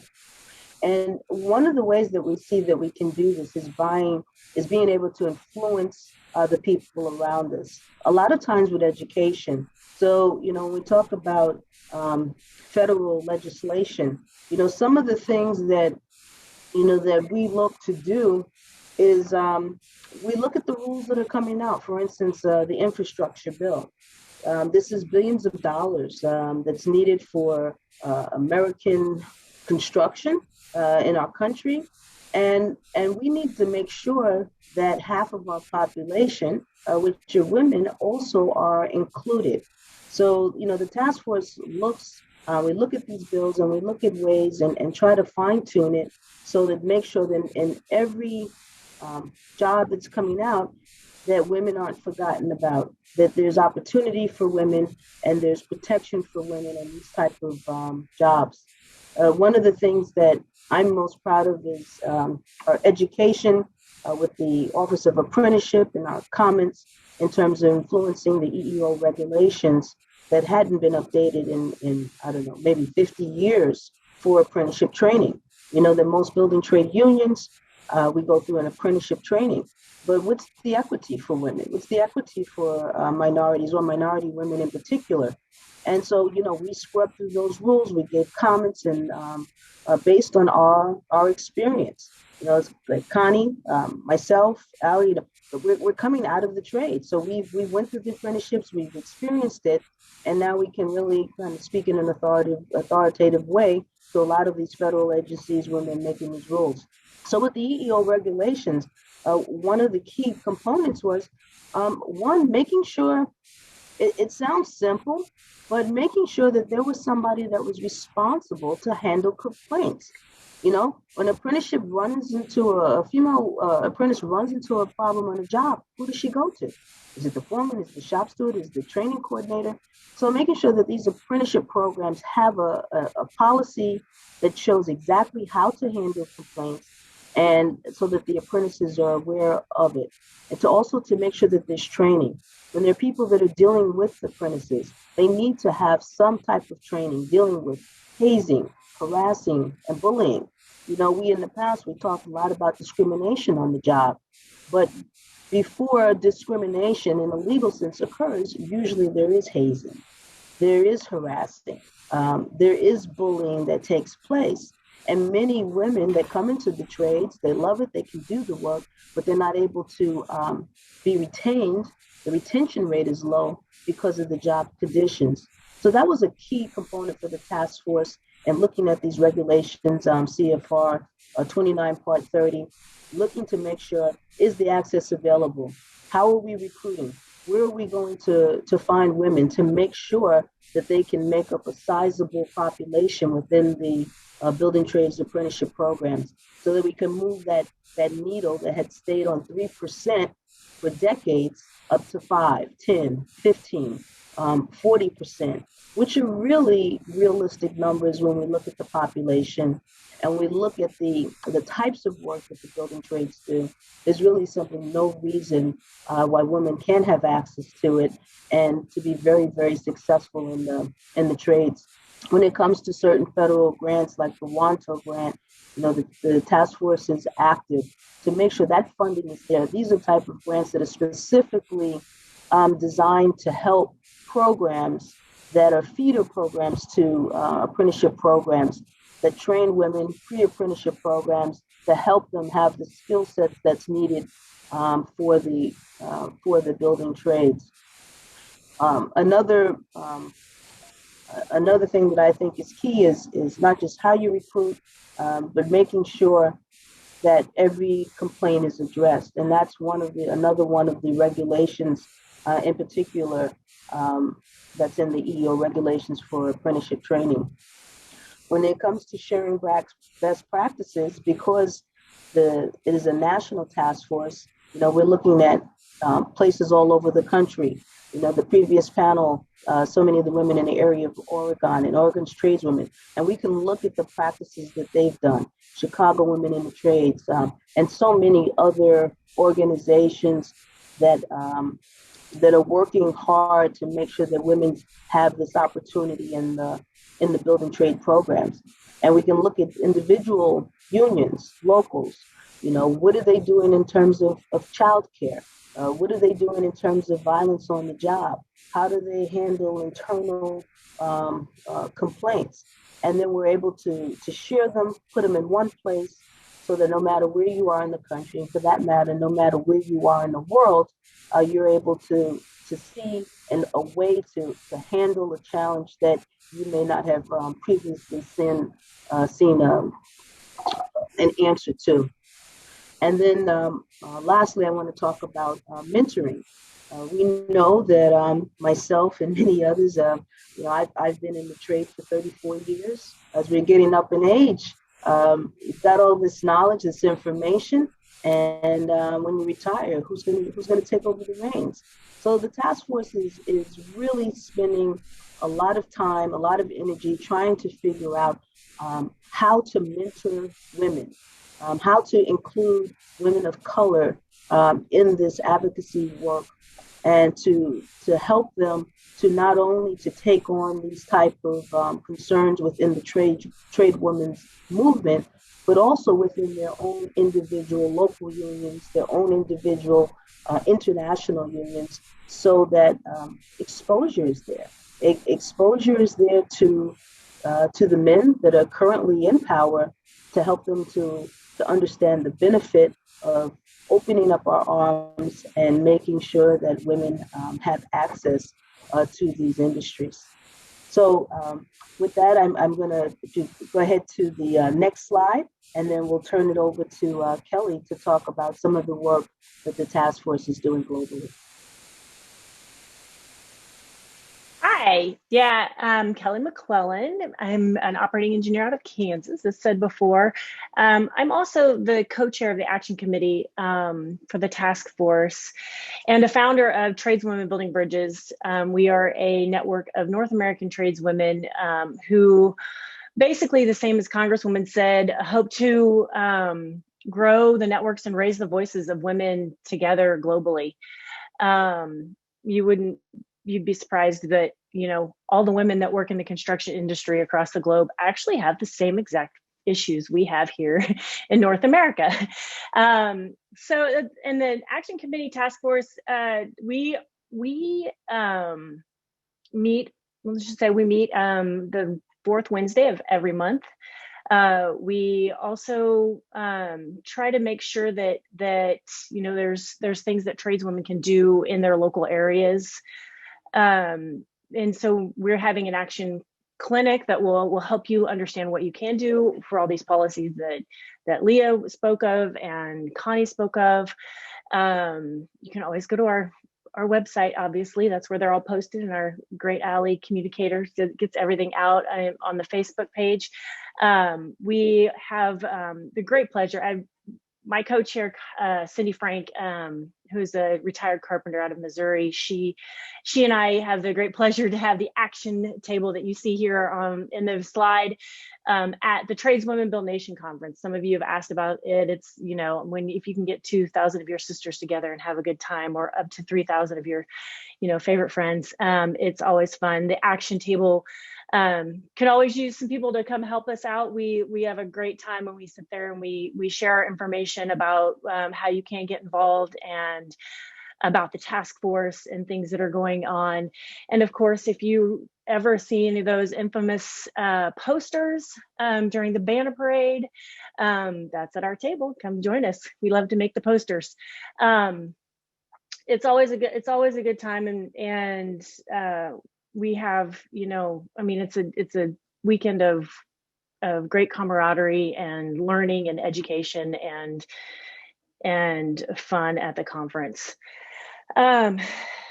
We also, our action clinic will be on May 26th at the end of this month. I don't know the times offhand, but find those on the website. I'm sure they're there. I'm the one that doesn't prepare a speech. I don't, I can't read off of a piece of paper, but I can tell you that more about the Tradeswomen Building Bridges. We call our four mothers. Let's ask for the next slide. Yeah, the next slide. Yeah, we call our four mothers a few of the women who joined a women's conference globally in Beijing You may have heard of some of these voices: Liz Skidmore and Vivian Price, and our very own Connie Ashbrook. Joined in 1995 and facilitated a workshop for tradeswomen, construction tradeswomen globally, with our global sisters. And Vivian Price actually made a documentary that came out in 2006 about transnational tradeswomen. I highly recommend it. I did post it in the chat previously, a link to that. So I actually watched it this morning again, and it's just amazing to see sisters come together and do what they do. I had the great opportunity to pick up a flyer at Tradeswomen Build Nations in 2016 for the delegation that went to India in 2017. We were there for 3 weeks, meeting with union leaders and tradeswomen and advocates in 3 different states in India. We wrote a proclamation to the Indian government when we came back, trying to make change. We also brought 2 of the women from India to the Tradeswomen Build Nations in Chicago the following year. And then had another delegation that went back to India in 2019. After that delegation went, a few of us got together and said, what are we going to do next? Do we continue with Tradeswomen Building Bridges? Is this global connection something that really needs to happen? And it really does. If we combine together and raise the voices of tradeswomen globally, it's better for all humanity, really. Just like all these other speakers have spoken, we have to reach out, and we have to come together and make the voice louder. That brings me to what is going to happen next. We will be going to London this June, actually. I think it's 1 month away. The clock is ticking. I got my suitcase out. I got to pack. We had a great opportunity to meet Linda Clark, who is a professor at the University of Westminster, and her and Susan Moyer, from our director of research, they came together with this project for this Holloway Women's Prison in London. And the historic women's prison is being rebuilt into social housing over there. And one of the buildings is going to be a women's building, and it will have social services that the Holloway Women's Prison used to provide. And those services, went away when the prison closed. So it's very important that we champion for this building to be built, and that the social services be proper for the women over there. And in the contract for that build, they will be having 51 apprentices. Now in that contract, it says 35% of those women will be women, and we are going to go over and champion, along with the workforce development of the Islington Council, for all 51 of those apprentices to be women. We will, while we're there, we're connecting, apprenticeship programs that they have there with the contractors, with the workforce development program, and those actual apprenticeship programs have all female cohorts. It's important work that we raise the voice and we connect these people, because these people didn't even know that each other existed before Tradeswomen Building Bridges got involved. I also put in the chat, a link to where you can find Tradeswomen Building Bridges, and my email address, and of course I added Cindy's email address as the Action Chair Clinic. But please, if you want to get involved in either the Action Clinic or Tradeswomen Building Bridges, we're always looking for great advocates for the cause. Great, thank you, Kelly. And I forgot to say that we will have time for questions at the end. And so now passing it on to Allie. Hi, everybody. Allie Perez, co-chair of the Communications Committee for the National and natural. We are naturally national Tradeswomen Task Force. So happy to be here with everybody today and all of my fellow sisters. So I first wanted to start it out by adding a little bit about like what the task force is. I think it's a living organism, if you will, and everyone kind of takes away a little bit of something different from the organization.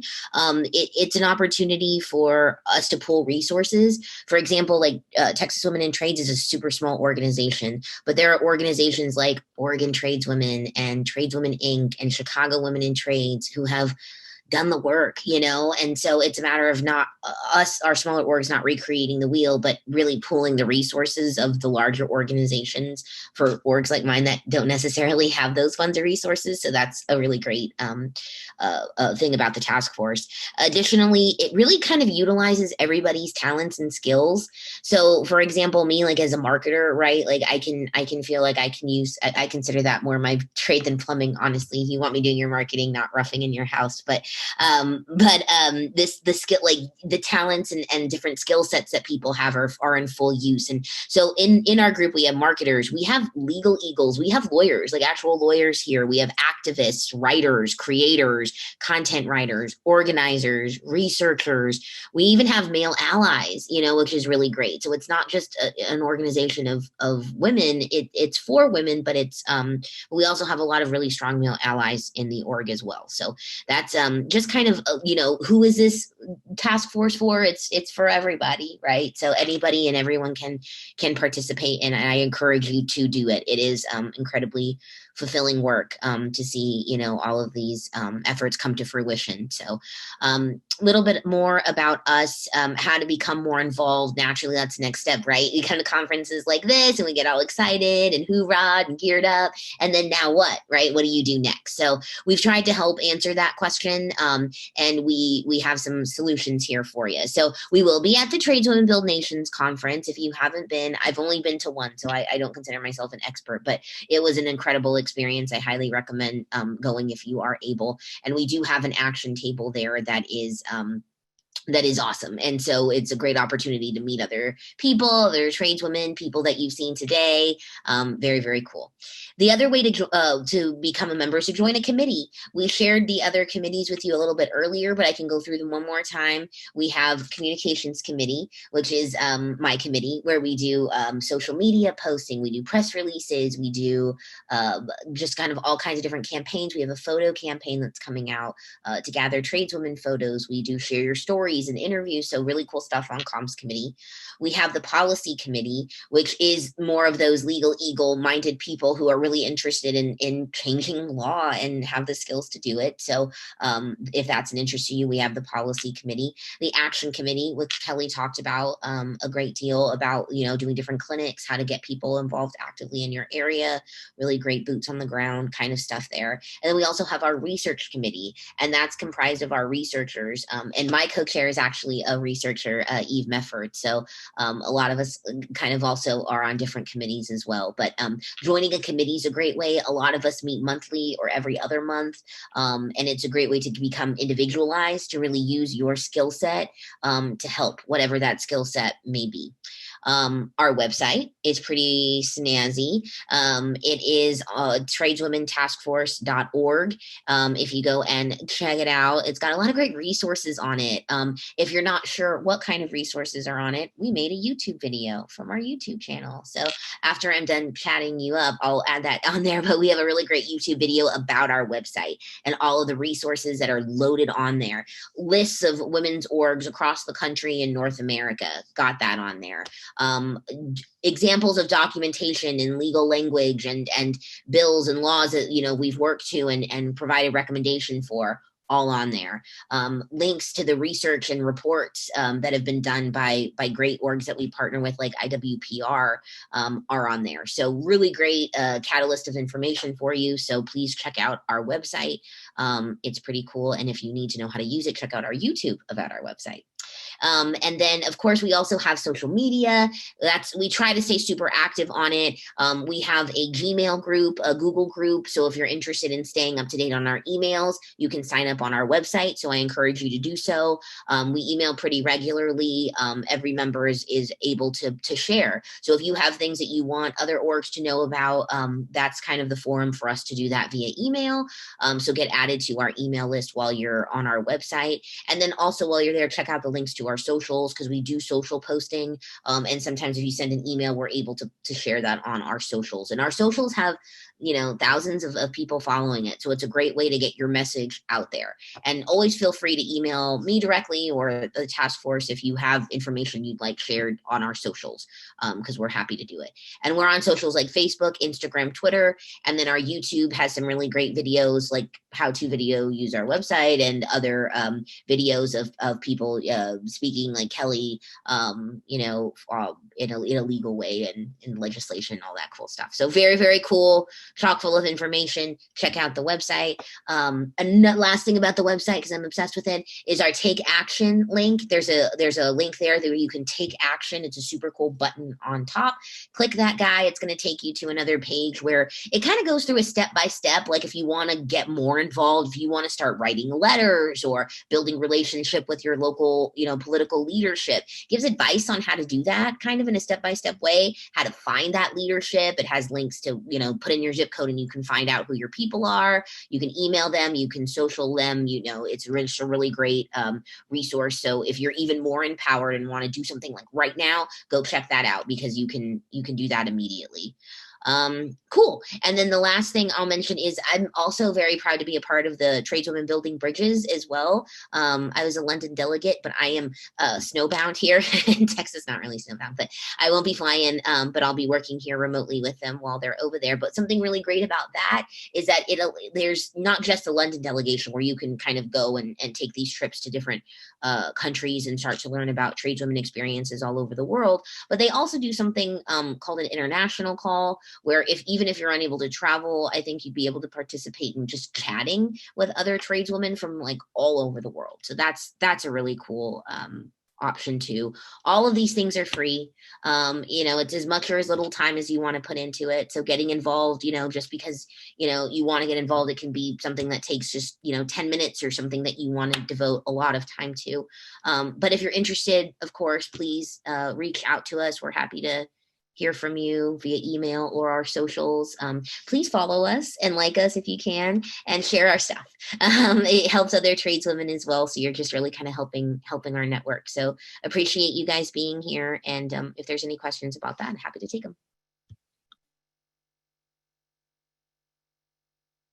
Yeah, so we're all happy to take questions. And I see somebody has a question here. Yes, are there research postings on our sites that can be used to advocate? Yes, definitely. And I think Allie has talked a little bit about the places on our website that have that information. So while we're waiting for more questions coming in, I'm going to ask my presenters to answer a question. We have a few more minutes here. What is an important leadership quality that you have that you really bring to this movement? And so I'll go first because I'm bringing this on them. So I think my important leadership quality is I really like to reach out to others and build a web or a network of folks that are working together towards a common cause. And I can point to one success that I had when I was executive director of Oregon Tradeswomen is that I brought a bunch of people together, including Pat Daniels from Constructing Hope and Keith Edwards from IBEW Local 48. And we went down to the state legislature and got legislation passed that made sure that a percentage of highway transportation funds coming into the state went to supportive services, including childcare and pre-apprenticeship. And this is the only legislation in the country that has been passed, and it's really helped Oregon have a very high percentage of successful female apprentices that go on to be journey workers. So that leadership quality of bringing people together is something that I appreciate about myself, and I appreciate about all of my other co-chairs on the task force. So who else I'll go would like next. to address that question? Yeah, I'll go next. I think one of my greatest leadership qualities is also one of the qualities that helped me be a successful sheet metal worker. I love to build. I love to build things. And as a leader, I love to build other leaders. So I think one of my greatest leadership qualities is recognizing talent and developing talent of others so they can take on leadership roles. I'll go. So one of the things that I've noticed that happens is that people trust me to get them answers to questions that they need. So I don't know if it's my appearance, if it's just the knowledge that they see in me, or if it's that they've seen me answer questions to other people. But I like to be able to help a sister who needs to get the answer to what she needs. I mean, it doesn't even matter what it is. I had one sister who wanted to join the IUOE Sisters Women's Facebook group. It's for members only. And she's, well, I'm trying to get in and I need a little help. So I reached out and I told her, I said, just go in there, call them, stay on top of it, fill out the paperwork. And I said, just keep doing it. If they don't call you back in a week, call them back, stay on top of it. That sister actually, this was just last year, and that sister actually got in by the end of the year. She's already been featured in a magazine as a team, a woman operator oiler team, the first ever in the state of Arizona. So it's just getting those sisters to connect and to know what they need to do. And if I don't have the answers, I'm calling Connie and I'm calling Leah. I have sisters. I have a network that, you know, we're all like my mantra, we're all in this together. I didn't make that mantra up. I stole that from PGTI, just saying. I'm last. Okay, I think that I would say passion.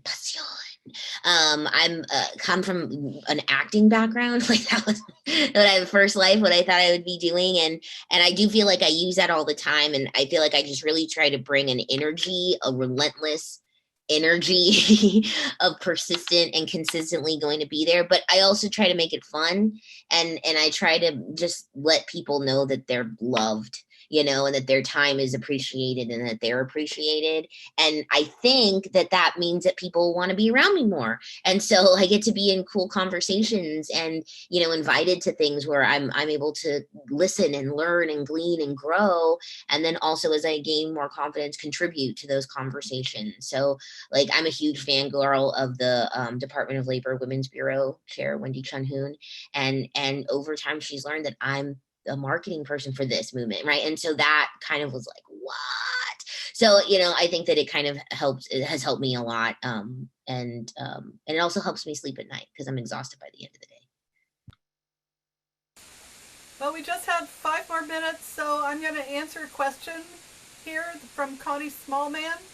And while I'm answering the question, Allie, you might find the link on our website for all the organizations. So Connie asked, do you know how many states or provinces have organizations like Oregon Tradeswomen, and how do you get funding? So there's many organizations. Some are larger, some are smaller, some are multi-staff organizations like Oregon Tradeswomen, and building pathways in the Boston area, and others around the country. But there's also smaller organizations like MOIT, the Missouri Women in Trades, and Texas Women in Trades. And how you get funding is a really good question. And frequently when you get started, you can find an organization that is willing to be your fiscal sponsor. And then you can apply for grants, usually small grants at first. And then possibly you can ask for donations. At one point, Oregon Tradeswomen had a membership fee that we charged, which really helped us. But also we We ask for donations from industry, apprenticeship programs, unions, and companies, and they have been very supportive of us. And so that I could talk more about it, but I'm not going to take up the time on this call for this. So hope that, and Connie, we can talk offline too, and if you want. I just wanted to mention a couple of others in my area. There's new non-traditional employment for women. In Nevada, you have Nevada Women in the Trade. So, I mean, there's some are bigger, and there's a larger one, and you have some smaller ones. But they're all out there really trying to do the same way, and is give women equity and access into the building trade. Yeah, these organizations are really important for pushing the tradeswomen movement and making a difference both in their communities and nationally. And I'm so grateful for the organizations that were my role models when I was starting Oregon Tradeswomen. If it hadn't been for a new program in Washington State and Chicago Women in Trades and Tradeswomen Inc. in California, I learned so much from them, and this is part of our movement is we all learn from each other. We build on the shoulders of those that have come before us, and we keep moving forward. So thank you all so much for being here today, for everything that you do, and look forward to our continued movement forward. And thank you, Kim, for being an awesome coordinator of this whole event. You really did a fabulous job of bringing us together and keeping us informed every step of the way. Thank you so much, Connie, and thank you, everybody. You guys are a powerhouse of information, and I just really appreciate hearing what you have to say. And even the sun was coming out as you guys were talking, and I was just like, even if you can bring the sun to Portland, Oregon, you know you're saying some inspiring things. So thank you so much. It's really important for us to know what's happening on a national, international level. So thank you for paving that way for us. So appreciate it. Thank you so much for showing up. So next, we are going to be moving into our closing remarks by Donna Hammond. If you don't know Donna, you should get to know her. She's an amazing human being. Donna is a seasoned trades professional with over 40 years of experience as a licensed union electrician. Her passion and value for the union movement grew out of having been raised by two active union member parents. Her parents directed her education and skills for numerous career opportunities with two caveats. You must love what you do, and it must be a union job. I love that. Donna started her career as an electrical apprentice with IBW, local IBW 48 in 1978. As a journeyman, she traveled from Oregon to South Carolina to New York and to hone her skills. During her 20-year career with the city of Portland and as a maintenance electrician, foreman, and electrical planner, she was granted 2 sabbaticals for project management with the Columbia Pacific Building Trades and then later with Oregon Tradeswomen. She actually helped build our pre-apprenticeship program, and a lot of people don't know that. Donna has served on many community and civic boards and is a graduate of the University of Michigan National Training Institute Electrical Training Alliance. That's a mouthful.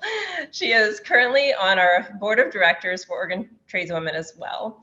Donna has gone full circle, and she is now working as a business representative with IBW Local 48, where her journey started. So I wanted to welcome Donna Hammond.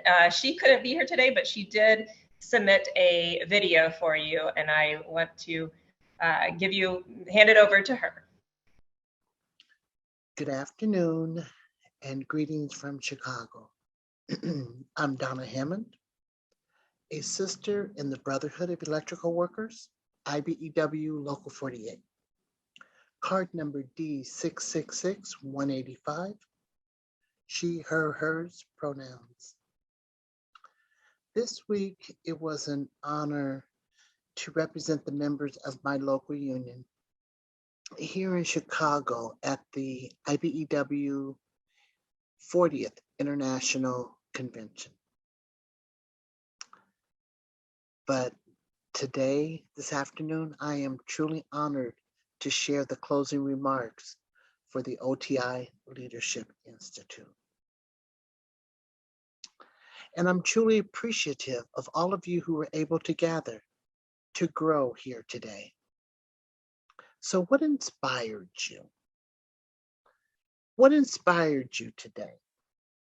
Because there were some incredible presenters offering immeasurable insights on how to access our limitless power, building power, understanding power, leveraging and using power in a positive way.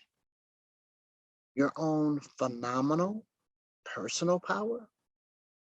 Most importantly, how can each of us harness our goodness and become empowered servant leaders?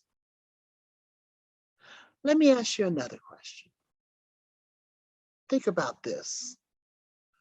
What if all women could recognize their power? If women could acknowledge the wealth of vast inner strength and resources that we all possess, where would we be in the trades movement if women could channel our feminine energies?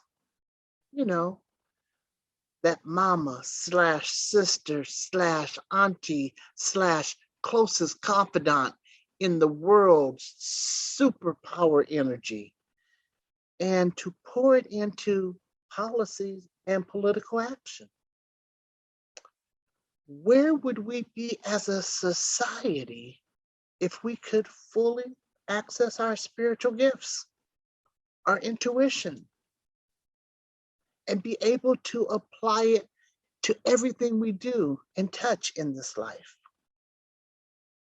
You know, I ask you this just to spark your inspiration and creative energies, because I am certain, without a shadow of a doubt, that you are literally doing this exact thing within your direct circle of influence every single day.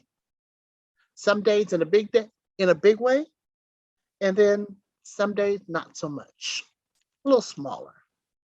But nevertheless, you're on automatic, tackling a litany of last-minute lists, possible as a way of life. Just think about this for a moment. Think about the exhaustive tasks and to-dos you pull off day in and day out. If you don't already see this in yourself, please believe that we are trendsetters and trailblazers by nature. Non-stop negotiators, tireless advocates and activists and demonstrators. We are built for this moment.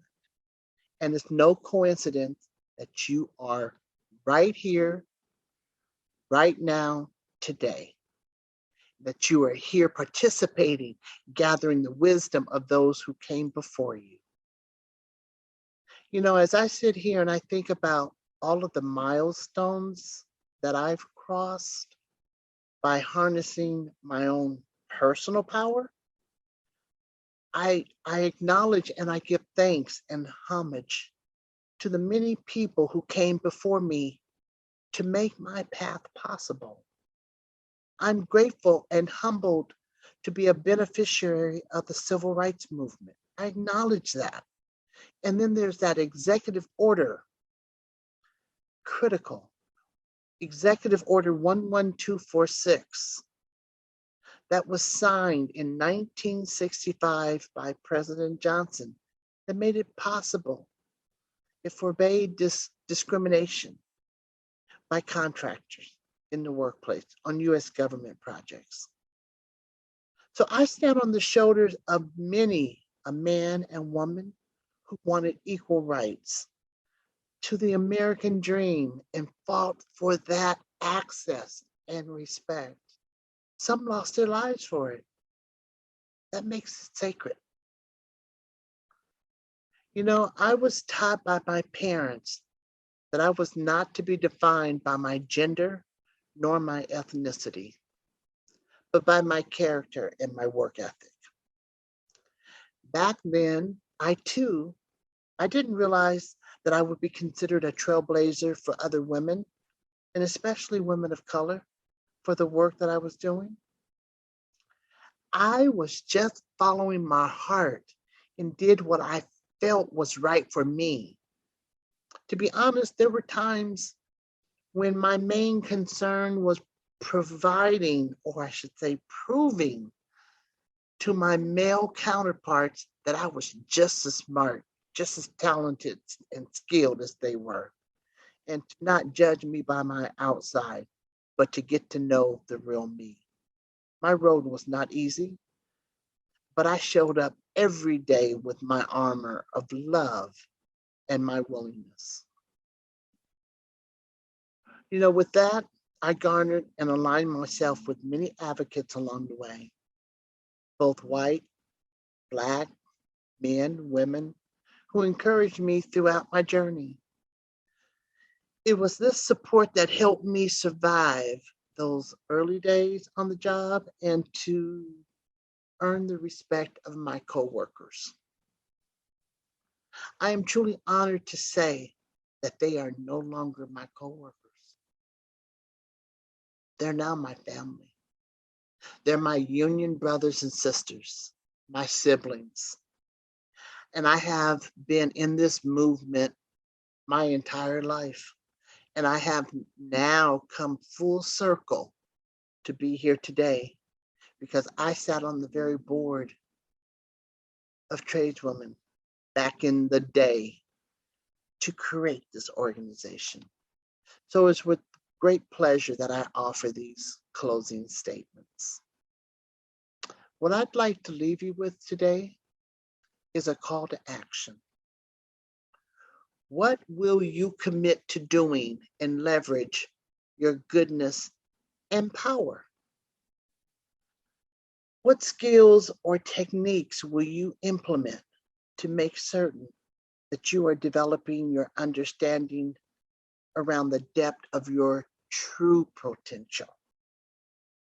You have been blessed with incredible gifts that you are unique to yourself, incredible treasures waiting to be mined. What are they, you ask? Only you know that. So surround yourself with people who can continue to inspire and encourage you to your greatness and to partner with you to become the best version of yourself, because the union movement needs you now, and it is getting ready to rebuild the middle class. The political and social climate primed for takeoff. Trust what I tell you, and it's your time to be part of this amazing era of lighting the path to the middle class and beyond. Thank you, and enjoy the rest of your day and your social hour. We're going to be sending out an email with a evaluation, so you can tell us what went well, what didn't, and we're going to pick 3 people to receive these lovely headlamps that you put on. They're from Coast, so they're really good quality, and they're really good. They're flexible. They have red light. They have red lights. So, and you can't really see it, but red lights, and then you can also zoom and not zoom on it. So it's pretty cool. So we will select 3 of you guys to get these, and we'll mail it to you. So when you do get that email, go ahead and fill out your stuff, and then we will ship it out to you for 3 people. We'll randomly choose 3 people. Thank you so much to all of our sponsors. We have local IBW Local 48, NECA IBW Electrical Training Center, NECA Oregon Columbia Chapter, EcoHeat, and also the Sprinkler Fitters Local 669. Thank you guys so much for supporting this event. It's really important to get that support so that we can keep things like this happening. I also wanted to just thank all of the panelists and moderators for joining us today. I know you guys have really busy lives right now. Some of you guys are traveling right now, and some of you are sick. So I just really appreciate you guys showing up and representing. I also want to give a shout out to our industry allies who showed up. NAB2, we see you today. Thank you for showing up. And we see so many of you others that are out there that are supporting us and being such great allies. We love seeing here today. So don't forget to join us for our monthly social hours. We have them on the third Wednesdays of the month from 5:30 to 7. Everybody's welcome to come to that, especially since it's on Zoom. You can sign up for that on our website to get the notifications. And you do have to register for each one, but it's just your name and your email. So it's real easy. We'd love to see you here. If you're new to the trades, if you're old to the trades, you know, everybody's welcome. Right, so they're online now. We hope to have them in person in the near future. So keep an eye on our website for updates on when that transition is going to happen. Please join us today. We're having a networking event so you can all see each other's faces and come here to our office in Gresham. Some of you may have received a notice when you first registered that the networking event was going to be at Lucky Lab. It's not at Lucky Lab. It's here at our Gresham office. They're going to put a slide up with our address. I believe I saw it in the chat. So please come to our office in Gresham, see our new space. We have the shop, you know, our staff's here. Come say hi to us, meet other tradeswomen. We're going to have appetizers and refreshments. We have soft drinks here, booze, beer, food, stuff like that. So come eat with us. Let's see. Yeah, we're also going to have t-shirts and bandanas and other swag here for sale at the network event. So come get some new t-shirts. We'd love to see them out there in the community. So keep an eye on your email for the post-event survey. Win one of these lucky things. We're going to choose those 3 lucky winners to send them out to. So fill out the survey, and I think that's all I have. So thank you guys so much for coming. I really, really appreciate it. And we'll see you here at 2 o'clock for the networking. Bye-bye.